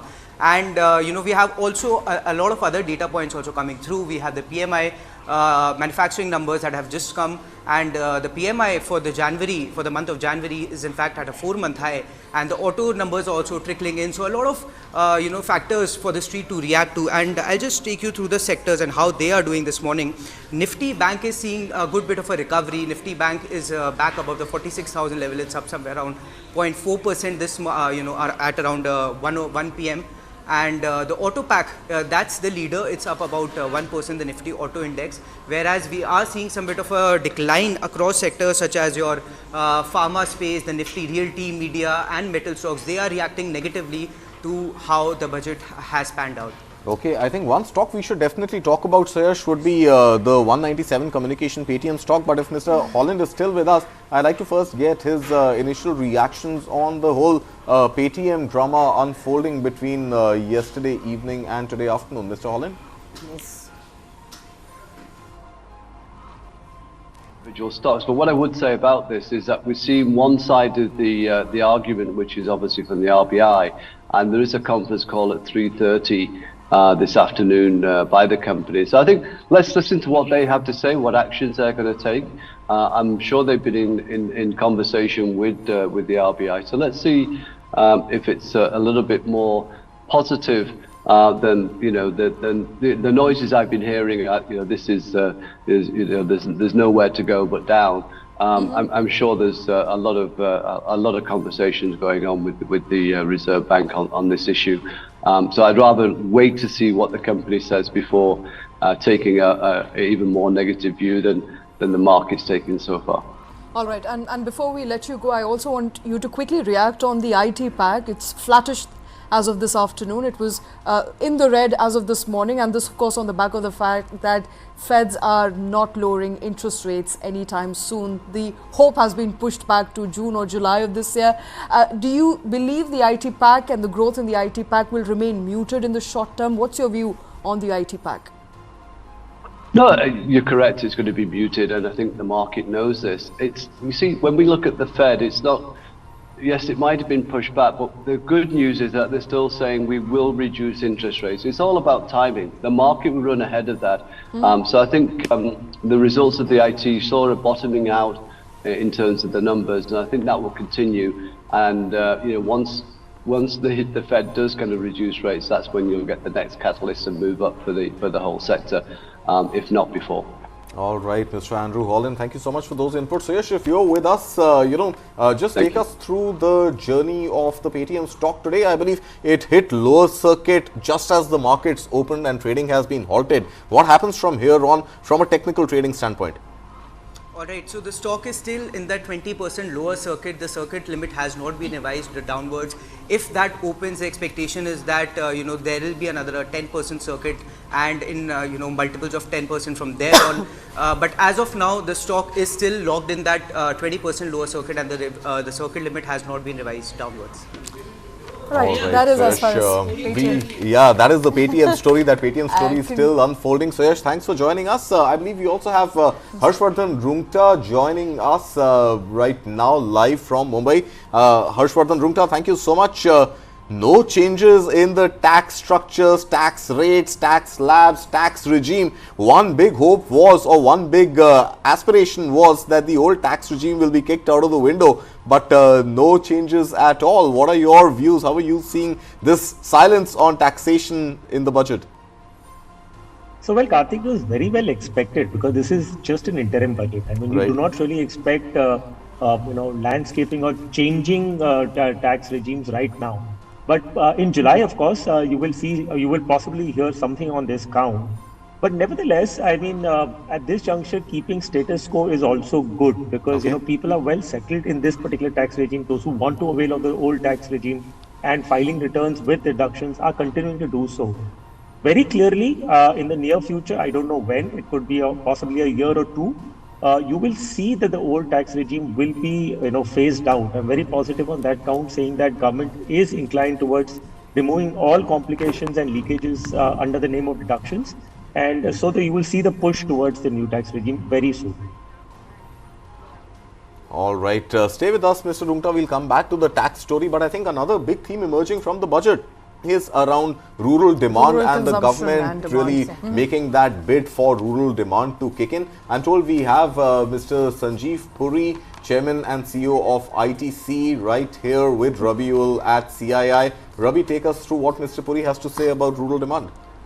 I believe Rabi is not with us. So okay, Mr. Sanjeev Mr. Puri Puri, is hi, joining thank you us so much for joining us on News 9 Live. Rural demand, that is a sector that required a fillip, and that is a sector which is going to take India's overall domestic consumption story forward. Are you happy with the limited announcements made in the budget by Finance Minister?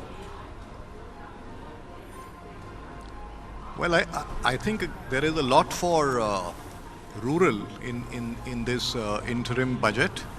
So you saw the focus on agriculture, and you have to look at that in the backdrop of the interventions in the past to do with technology infusion, digitization, aggregation through FPOs and cooperatives. Yeah. And now there are very strong focused programs to actualize the potential of certain very important sectors. You see, dairy is the largest sector in agriculture. Aqua has got immense potential. This whole idea of 5 integrated parks is going to create a very competitive ecosystem.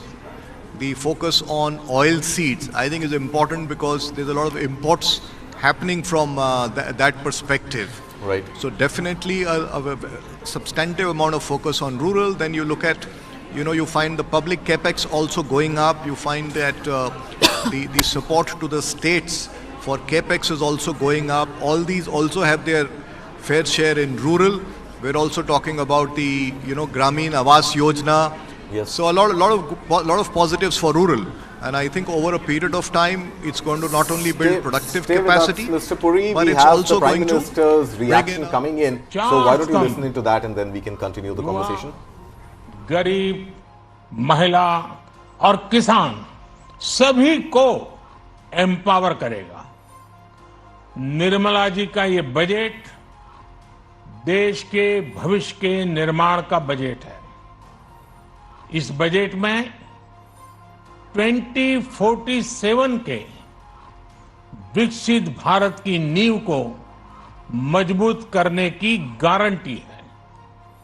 मैं निर्मला जी और उनकी team को बहुत बहुत बधाई देता हूं। साथियों, इस बजट में युवा भारत की युवा आकांक्षाओं का, भारत की यंग एस्पिरेशंस का प्रतिबिंब है।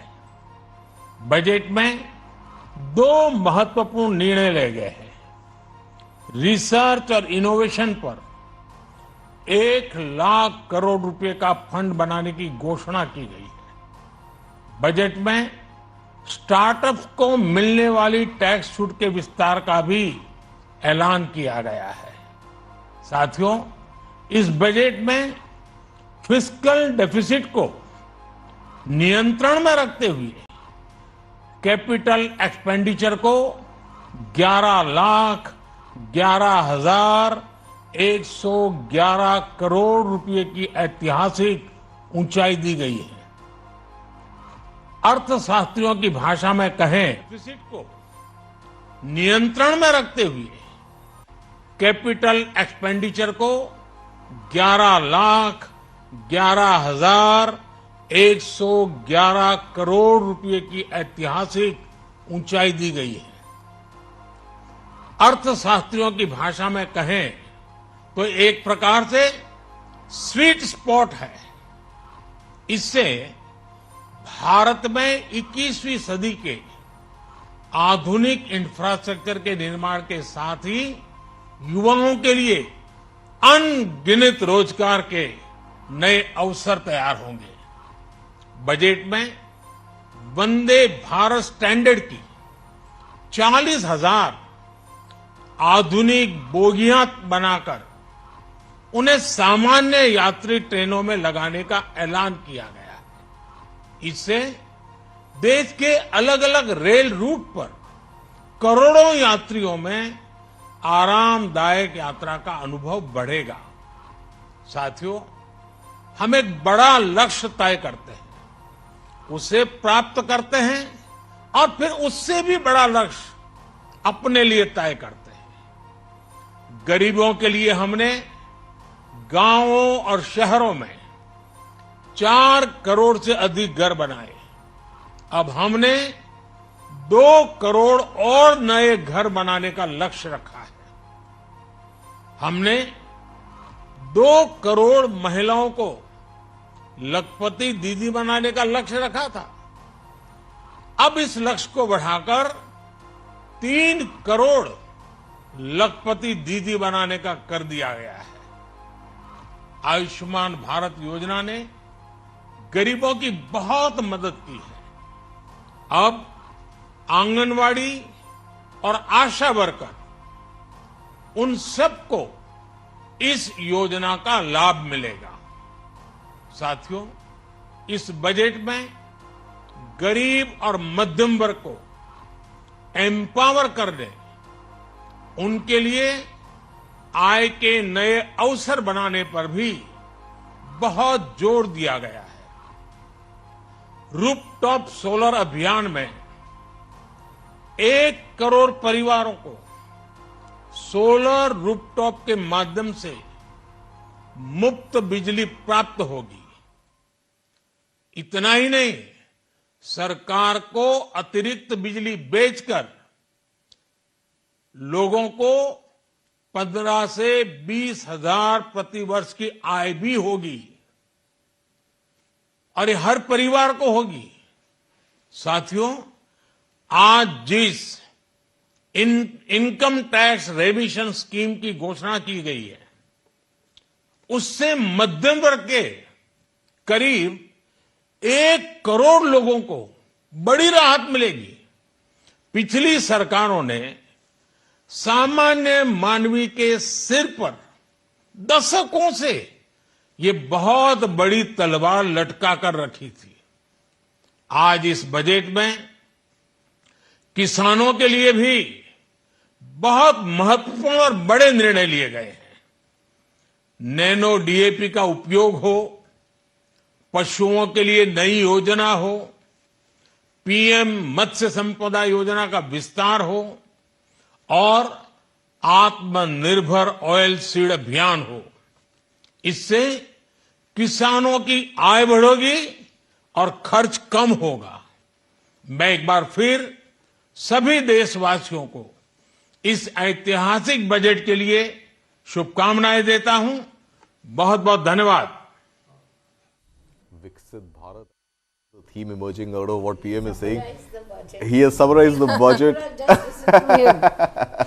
Absolutely. But I mean, yeah, I think Viksit Bharat is obviously a theme which has been in focus. I think that term has also been mentioned at least 24 times, if not more. Viksit Bharat is the theme which we have heard a lot in the budget speech today. PM reiterating that, or rather reiterating what he initiated and then the FM reiterated. But I think let's move on to something which is interesting and excites all of us, and I'm talking about tourism here.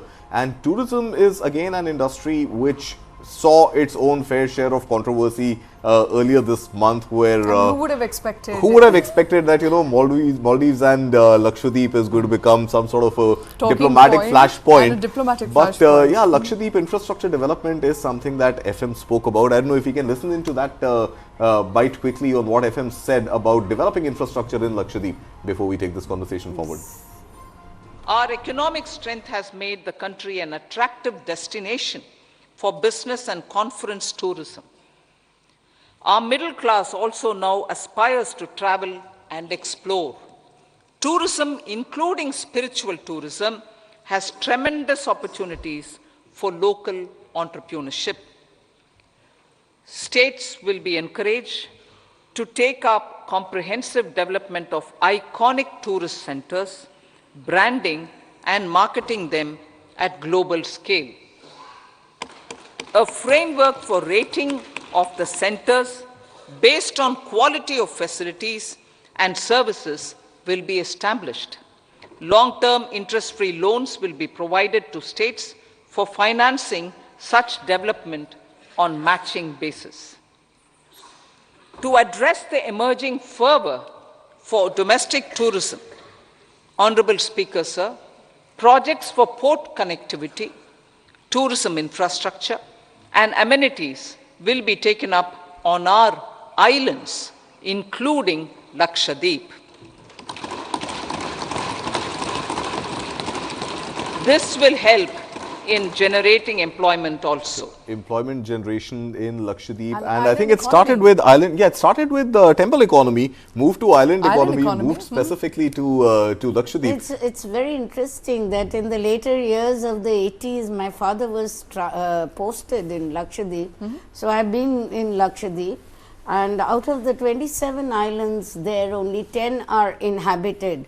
In fact, to say that we can develop an infrastructure very quickly in that place is very, very difficult. Very difficult. Obviously, I think logistics is going to be so difficult. You know, airports, building of airports. Is one airport now in Agatti island. I mean, the island sizes are not even fit for runways or even to build helipads and things of that kind. So it is very, very, instead of trying to kind of pitch it on competitive tourism, we have to look at the tourism sector, which has a huge potential, no doubt, in a kind of a diverse country like India, everywhere. But we must also be very, very careful about the tourism encouragement and the sustainability trade-off.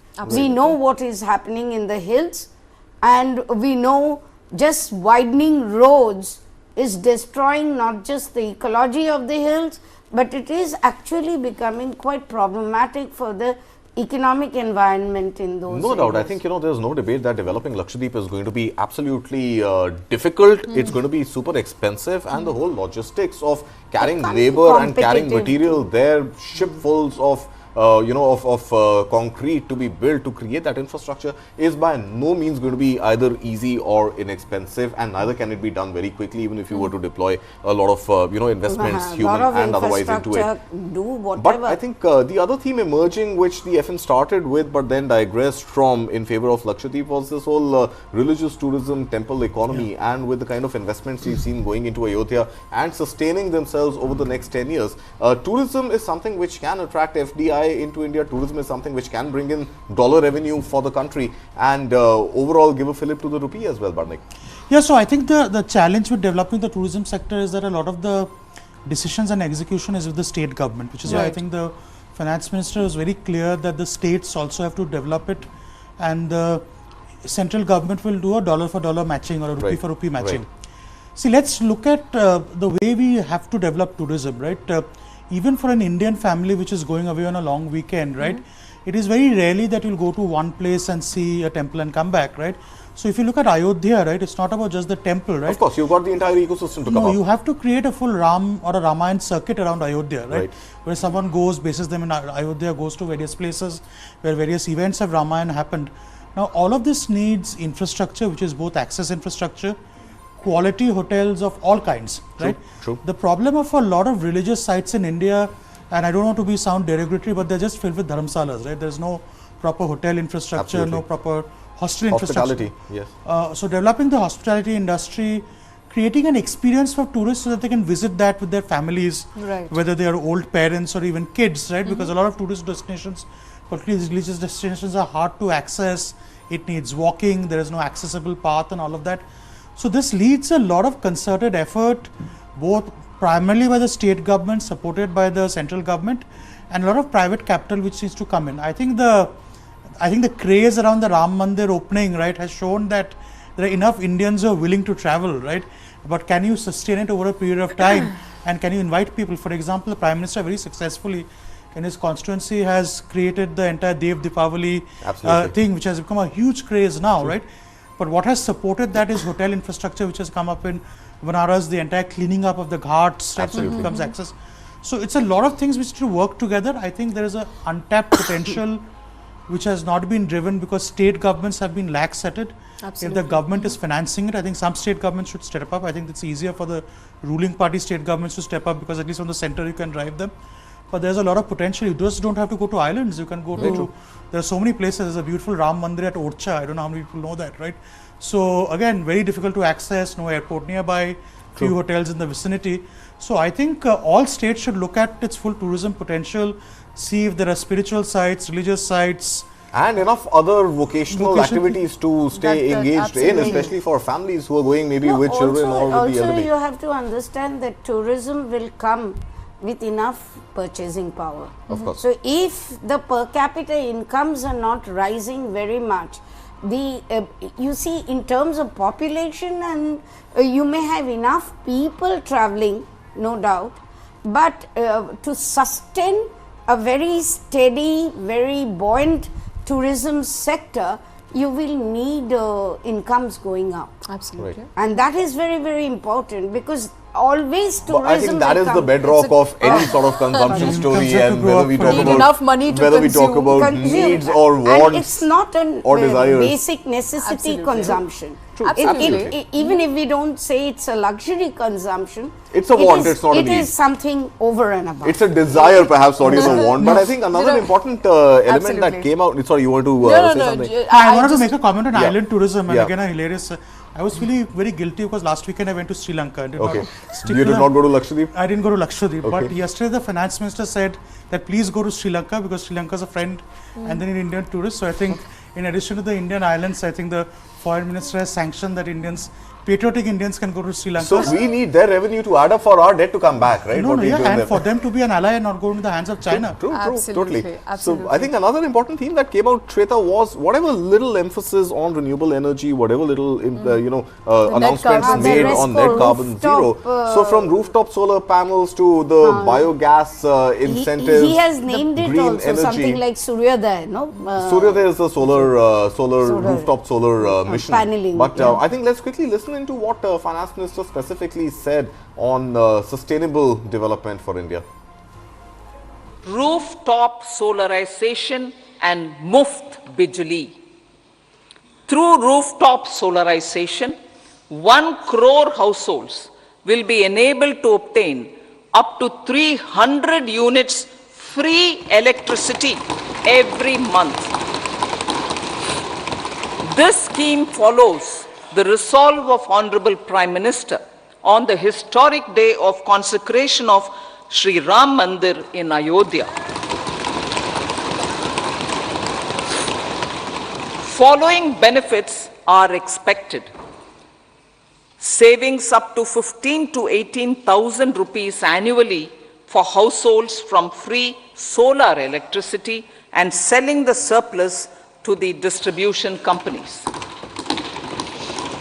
charging of electric vehicles, entrepreneurship opportunities for a large number of vendors for supply and installation, employment opportunities for the youth with technical skills in manufacturing, installation, and maintenance. All right, these are the limited announcements in the limited budget presented by Finance Minister Nirmala Sitharaman today, just a few hours earlier. And very few announcements coming in by way of India's energy transition. While the focus, Barnik, seems to be energy transition, no major steps announced on how India is going to get there. Rooftop solar, 1 crore houses, a rebate of 3,000 rupees on your electricity bill. Enough to get to net carbon zero by 2070. The Muft Bijli, I think that the fact that we heard Muft Bijli from Finance Minister, I would bring cheers to a lot of people. 100 units free, up to 100 units free for 1 crore houses. So there's something actually that Arvind Kejriwal had first said, that you put up a solar panel and you know your electricity bills are going to be waived off. Absolutely. Nirmala Sitharaman taking a leaf out perhaps, of from Delhi government? No, see, listen, the Prime Minister announced net zero by 2050 at COP. I think it was in Glasgow. He announced it. Net zero by 2070. 2070, sorry, 2070. Right? I don't think there has been any meaningful roadmap yet put in place. Right. I think the more near-term goal is to get to a 50% mix of renewable energy by 2030, which is where a lot of the solar initiative will work. Right. We've been very successful in solar applications in enterprise and industry. I think the rooftop solar mission needs to take off.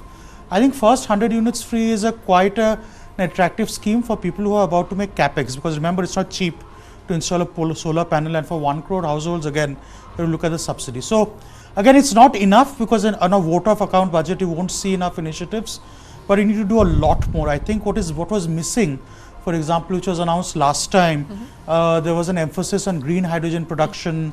There was an emphasis on something called green manufacturing, That's right. which is manufacturing of electrolyzers and all of that. So maybe for want of space and time, it was not covered.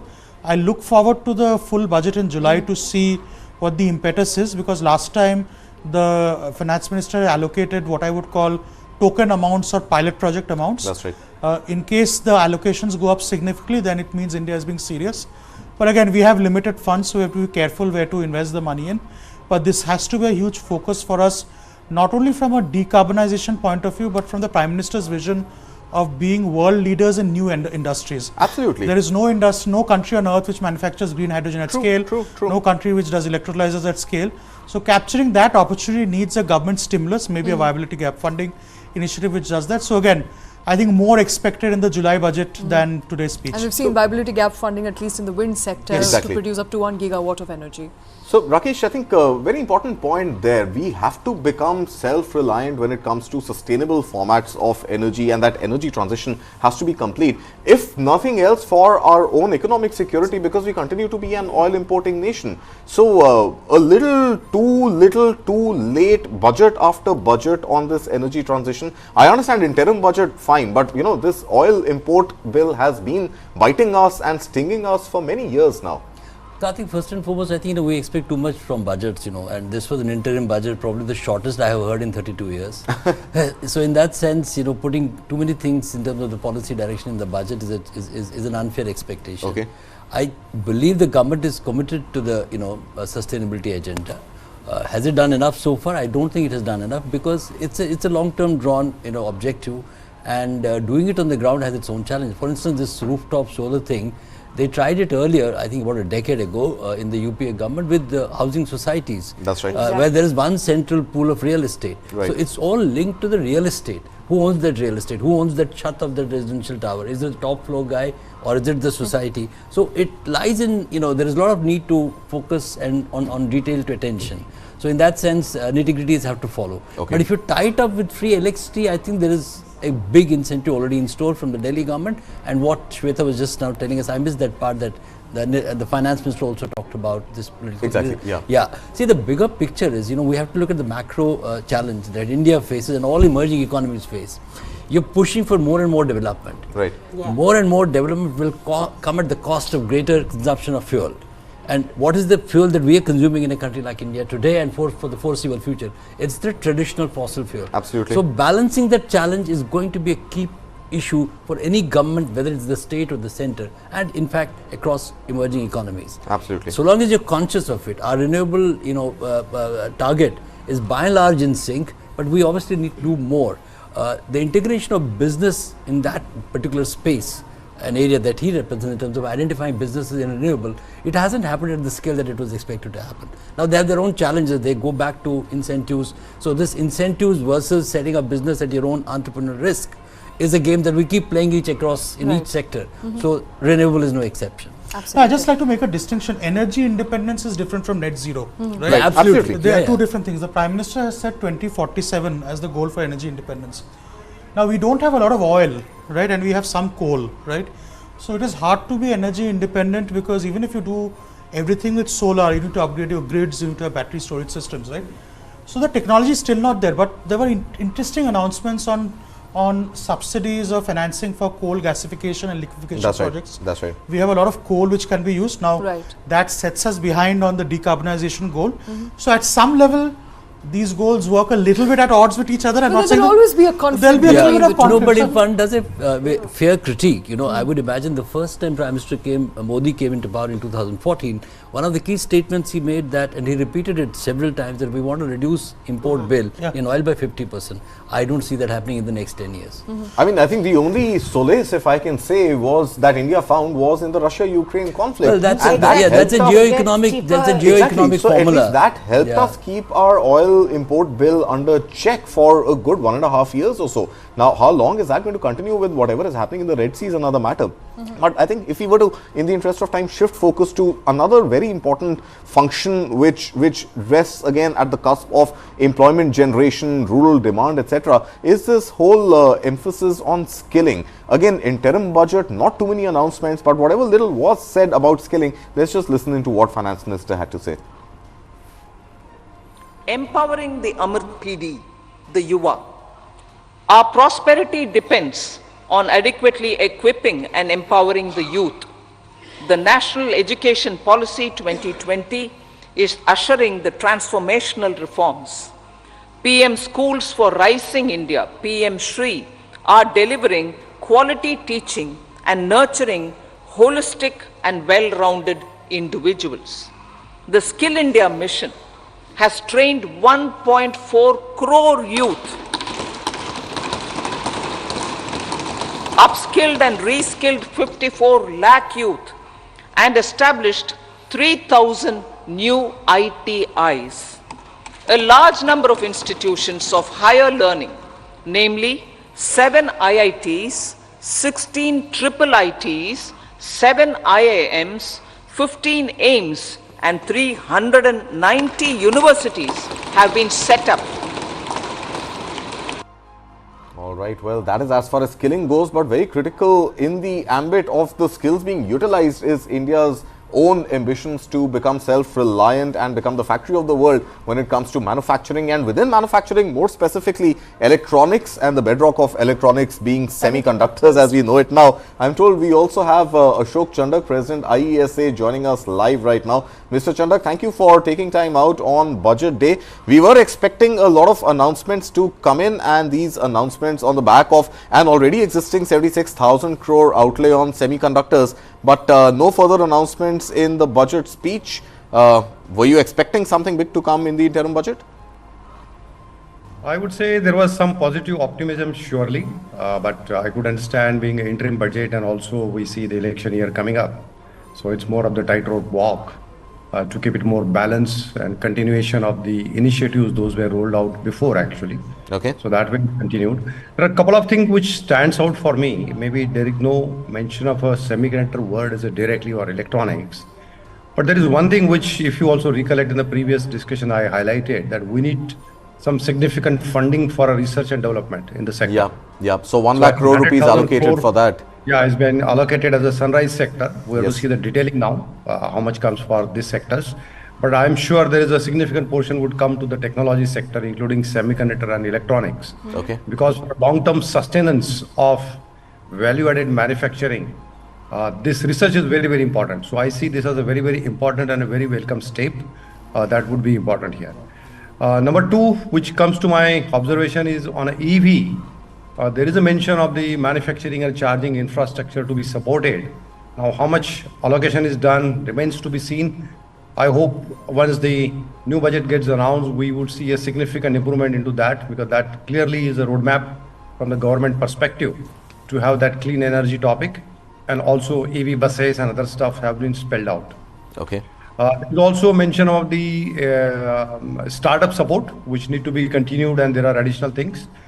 The topic which is missed out from my perspective is there was only word mentioned about the data management, new age data management, but nothing talked about how the data would be stored and what could be the implication for the data center. Exactly. We were just discussing that, Mr. Chandak, the data center, and especially in the context of the Digital Data Protection Bill and the hopefully soon to come Digital India Bill, Digital India Act. No emphasis really laid out on data centers, where we are seeing big ticket investments already pouring in. You know, something that the opposition leaders have also talked about since the budget announcement is that there was no mention, or not much mention, of PLI schemes also, where there is a general understanding that the country has not done too well. A substantial sum has been earmarked to the tune of 1.97 lakh crore rupees, of which 1 lakh crore rupees worth investments have been made. We don't know if those are investments made from, from the companies that have come in by the way of PLI scheme, or whether that investment will be matched equally by Indian government. All in all, there is not much data available out there on PLI. How happy are you at this point? Ashok? Yeah, okay, yes, I heard you. So I see that there was just a mention of continuation of the existing scheme. So I assume whatever was already announced, that continues. And any new additional investments would come only during the next announcement of the budget. Though I was hoping also, because there was one topic which is still already in the discussion, called the PLI for the components. We discussed that before, that the components like the capacitor, resistors, diode, transistors, part of electronics components, those are currently in the spec scheme, which may not be good enough. So for that, the PLI scheme need to be done. Maybe the work is not fully complete, so there is no announcement of the amounts, but I think that would come in future. I'm quite hopeful. It may not have been announced, but it is on the cards somewhere in future actually, because that will be very, very important, as also adding the component base or value addition in terms of the manufacturing activity. So that would come. So this PLI is, yes, I agree with you that there is no mention, and that maybe we have to just live with that in the current constraint, whatever may be. But my view is the PLI scheme has been very, very successful in multiple sectors, including the electronic sector. You already see the results announced by various electronics manufacturing companies. They are really going quite to the next level of profitability as well as the turnovers. Okay. And before I let you go, I know this was an interim budget, not much expected, but we will of course wait for the full budget. Are you hoping that semiconductor AI will get a specific mention, or are you happy with the 1 lakh crore rupees allocated towards technology and R&D? I would say there would be a requirement to bifurcate as what would be required into multiple sectors, because the sunrise sector means there are many. So it will be important that this gets spelled out clearly, as these are also long-term research areas we discussed. So I would be hoping that there is more division of the amounts in at least at the high level of few sectors into that sunrise sector. But definitely the semiconductor, electronics and other things, this needs the substantial investment. There's one more point I want to bring in before I go, is on the solar topic actually. I know that's the sector which is really ramping up pretty fast in the country. And there is also a scheme of these rooftop solar panels, which is also going to add substantially. There is one thing still missing actually, for the solar panels, a lot of things are still import in terms of the solar cells and ingots. That's right. Exactly. Some of them are getting assembled now. But the raw wafer, which is also coming from a silicon, as of now, there is not much being done. I think that is a topic which need to be dealt actually sometime in future. Because that silicon wafer which is required to build the solar cells and then solar cell to ingot to the panels, that's how the value chain works. So that is, my view is, could be one of the expectations from the industry.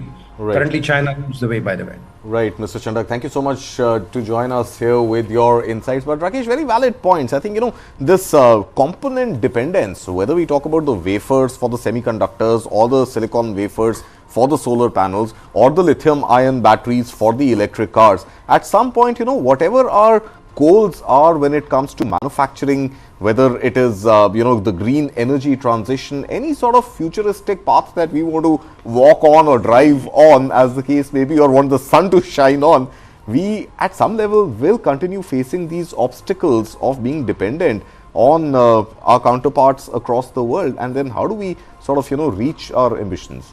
It's a happy, unhappy coexistence. We'll have to live with that.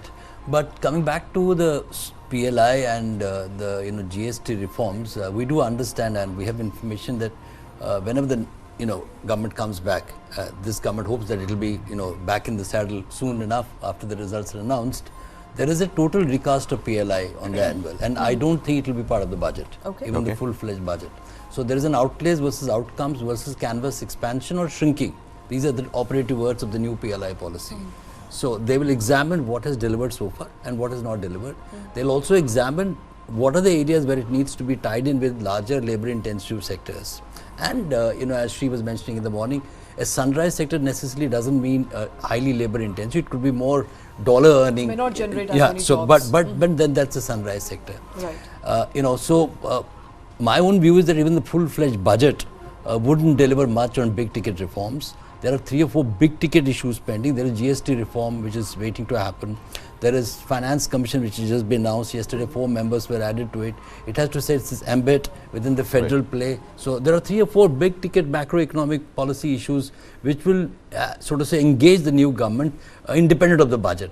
And over the last 20 years, you would have noticed, Shweta and Karthik, that all the big ticket announcements now are made outside of the budget. So that makes budget irrelevant. In fact, I have been arguing for budget being just a matter of statement of data rather than policy intent, because policy intent with this kind of government, especially with this kind of mandate, they have a habit, and rightly so, wrongly so, of making these big ticket decisions outside of the budget permit. Right. I think we have not looked, Karthik, at the political dimension to this interim budget or the shortest budget.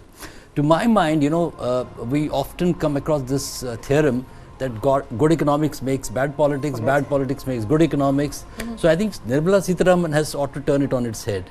So it's a political manifesto statement carried out in a budget statement. So it's not a budget statement, it's a manifesto statement of the NDA government. Yeah, but anything new that you thought, even if you look at it politically, because it's been a reiteration of what Prime Minister Modi has been saying in any case. No, iteration and packaging it at that like... was a very safe speech. See, the 4 tasks, the 4 constituencies I just list out 5. I just list out 5 or 6. There are about 9 items. I just did a piece for News 9. There are 9 pillars, as I see 9 pillars of the manifesto. There's nothing wrong with that. They've used the time judiciously because they haven't made any new announcement. They've used the opportunity to make a political point. First and foremost is, for the first time, Nirmala Sitharaman had earlier said that we will not go for a white paper. So they've gone for a white paper announcement. When, how, terms of reference, that's going to create a lot of political fireworks. 10 years already in the government. But a lot of that data, Rakesh, has already been released as part of the economy review. I think every data point there talks about the last 9 years of development. This will be essentially on the twin balance sheet challenges. This will be on NPAs. This will be on phone banking as alleged by the Modi government. I have some contours of what the white paper will contain. So it will create political fireworks. Second is, this I put at the end. My first piece is reimagining secularism. That was the 3rd or 4th word that Nirmala said. That's right. She said secularism is the social justice engineered and executed through transparently. Just sabka vishwas. She reimagined GDP, which is an economic term. So she used budget jargon to convert into a political statement. Great wordplay, great inspiration from Modi to create these acronyms with different definitions. So that's why I call it a manifesto. If you do a study of manifestos, Karthik. So FDI has a new definition. Absolutely, So they're GDP has a new definition. So they're mainstreaming economic terms in a political parlance. And as it is, manifestos, 90% of the jobs are never met. If you do an audit of manifestos, barring BJP government, which stuck its neck out and said that we'll build a temple, we'll scrap Article 370. If you look at all other manifestos, including BJP's, they're essentially a piece of paper and acronyms. And one very, very important reiteration politically is that we will not bow to the pressure of what I call entitlement politics. That is UPF template. We will stick to empowerment politics, which is Jandan. So that iteration happened 3-4 times. Then, this 4 constituencies that you rightly articulated, which is the new narrative now for a political messaging, which is caste. So if you transport caste agenda, which has so to say dominated elections and divided into economic cohorts. So exactly. Again at the cusp so I'm of coming back to the same point. economics. She's using economics to create new political jargon. Right. While as it was the other way around. And then, a very brief reference to Lakshadweep, a brief reference to Triple Talaq, and then, a mention about adding 2 more slogans to Jai Jawan, Jai Kisan, Jai Vigyan and Jai because Anusandhan. Modi government was accused by the opposition of this is BJP's injection, I'm not going to vaccine, I'm not going to take it, he's anti-science. Right. So he's targeting all those constituencies through this very short and brief statement. Right. And those key messages that Modi has been talking about, maximum governance, minimum government, which hasn't happened actually on the ground, but an iteration of that. So in that sense, very key messaging, bringing in Triple Talaq here, bringing in women empowerment, Nari Shakti repeatedly, and identifying those 4 cohorts as the new caste and addressing them actually without giving any outlays. Exactly. So that was the beauty of the manifesto. Okay, and I think we also have Feroz Aziz joining us now, Deputy CEO Anand Rathi Wealth. Feroz bhai, thank you so much. Budget day, busy day for you, but you took out time. Grateful for you to have joined us. Tell us, what are your and how are the markets viewing the budget? Rakesh here was saying that it's at the cusp of politics and economics. Do you see any economics in the budget at all? Yes, a lot of it. In fact, see, I tell you, from an investor standpoint, especially from asset classes standpoint, I think it's benefiting. It's going to benefit both of them. Let's start with debt. Of course, the fiscal deficit prudence is going to first manifest itself into the yield softening. Yield softening means that from a global standpoint, we were meritorious investment destination because of our interest rates being low and our inflation being low, unlike the globe. So we were getting a lot of money, like we got 62,000 crores in December from foreigners because we were standing out on these 2 counts. So we further become better on the 2 distinctly different things for a large economy like us. So that if that were to happen, inclusion in the global bond market index will bring down the yields on the long end of the yield curve to almost about 6.5 by the time the next budget is read, if the government continues. So that's a great news. If 0.5% to 0.7% softening on the long end yield curve happens, there is a PE re-rating, or at least the fair value re-rating happens on the equity side by about 1.5 PE. So which means that whatever the rally you have seen from October 26th, which was the expiry of October, from 18,850 to almost about 21,700 gets solidity. And today you can say more confidently that it is fairly valued. From a little extra froth, the froth has vanished because yields are expected to come down to 6.5. And the third part, which is inside equity, you had small caps having done very well, mid caps done okay. So that was skating on thin ice because if there was something bad for the economy, there could have been a sell-off, and that's where people lose money. Portfolios depend on the broader market. I think that has also got solidified because FII looking at this will say this was a true to label vote on account budget, simple and not so populist. So I think all 3 counts from an investor portfolio impact standpoint was a deep green. And specifically from a portfolio standpoint, what are the themes that emerge for you? What I'm reading, and correct me if I'm wrong, Feroz, is there is an energy transition theme. So you're talking about solar, and we're talking about wind, and we're talking about biogas. There is an agri incentive. There is definitely a technology incentive. And is there any other theme? And there's of course the infra play with an added 11%. Any other theme that really sticks out for you right now? So I think every business which has some correlation to housing, I would definitely be bullish on it from a structural 1 year, 1.5 year standpoint, because 2 crore houses will have a large benefit on cement, steel, and other businesses which support housing. And that is, housing is the place where the maximum multiplier comes through from an economic standpoint. So that's point 1. Point 2, I would certainly say there are some other sectors which have some degree of emphasis, but they are not as structured. From a capital market standpoint, you can't participate in a very, very diversified bouquet of listed stocks. So that's where transitioning the effort of the government to rupees in your portfolio becomes very difficult in sectors which are still emerging and creating their foundations, like energy, especially the green energy. Will take some time for you to be able to make money out of it. Make multi-bags out of it. Well, Feroz Aziz, thank you so much for joining us on this busy budget day, and Gentlemen and Professor Datta and Shweta, with that, I think we've completely run out of time on this rolling coverage of Budget 2024. Barnik, thank you so much for being with us all day from 9 a.m. Rakesh, thank you for your time. And Professor Nandini Datta, thank you so much for being here with us. And thank you to you, Shweta. Thank you, Karthik. And with that, I think we'll wrap up the show. We'll keep bringing more news and updates on Budget 2024.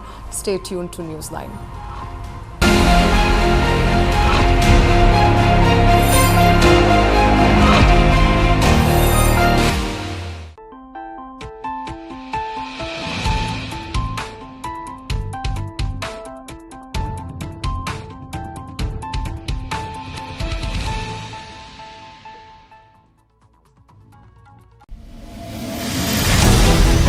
Why is the state not looking at putting an embargo on that?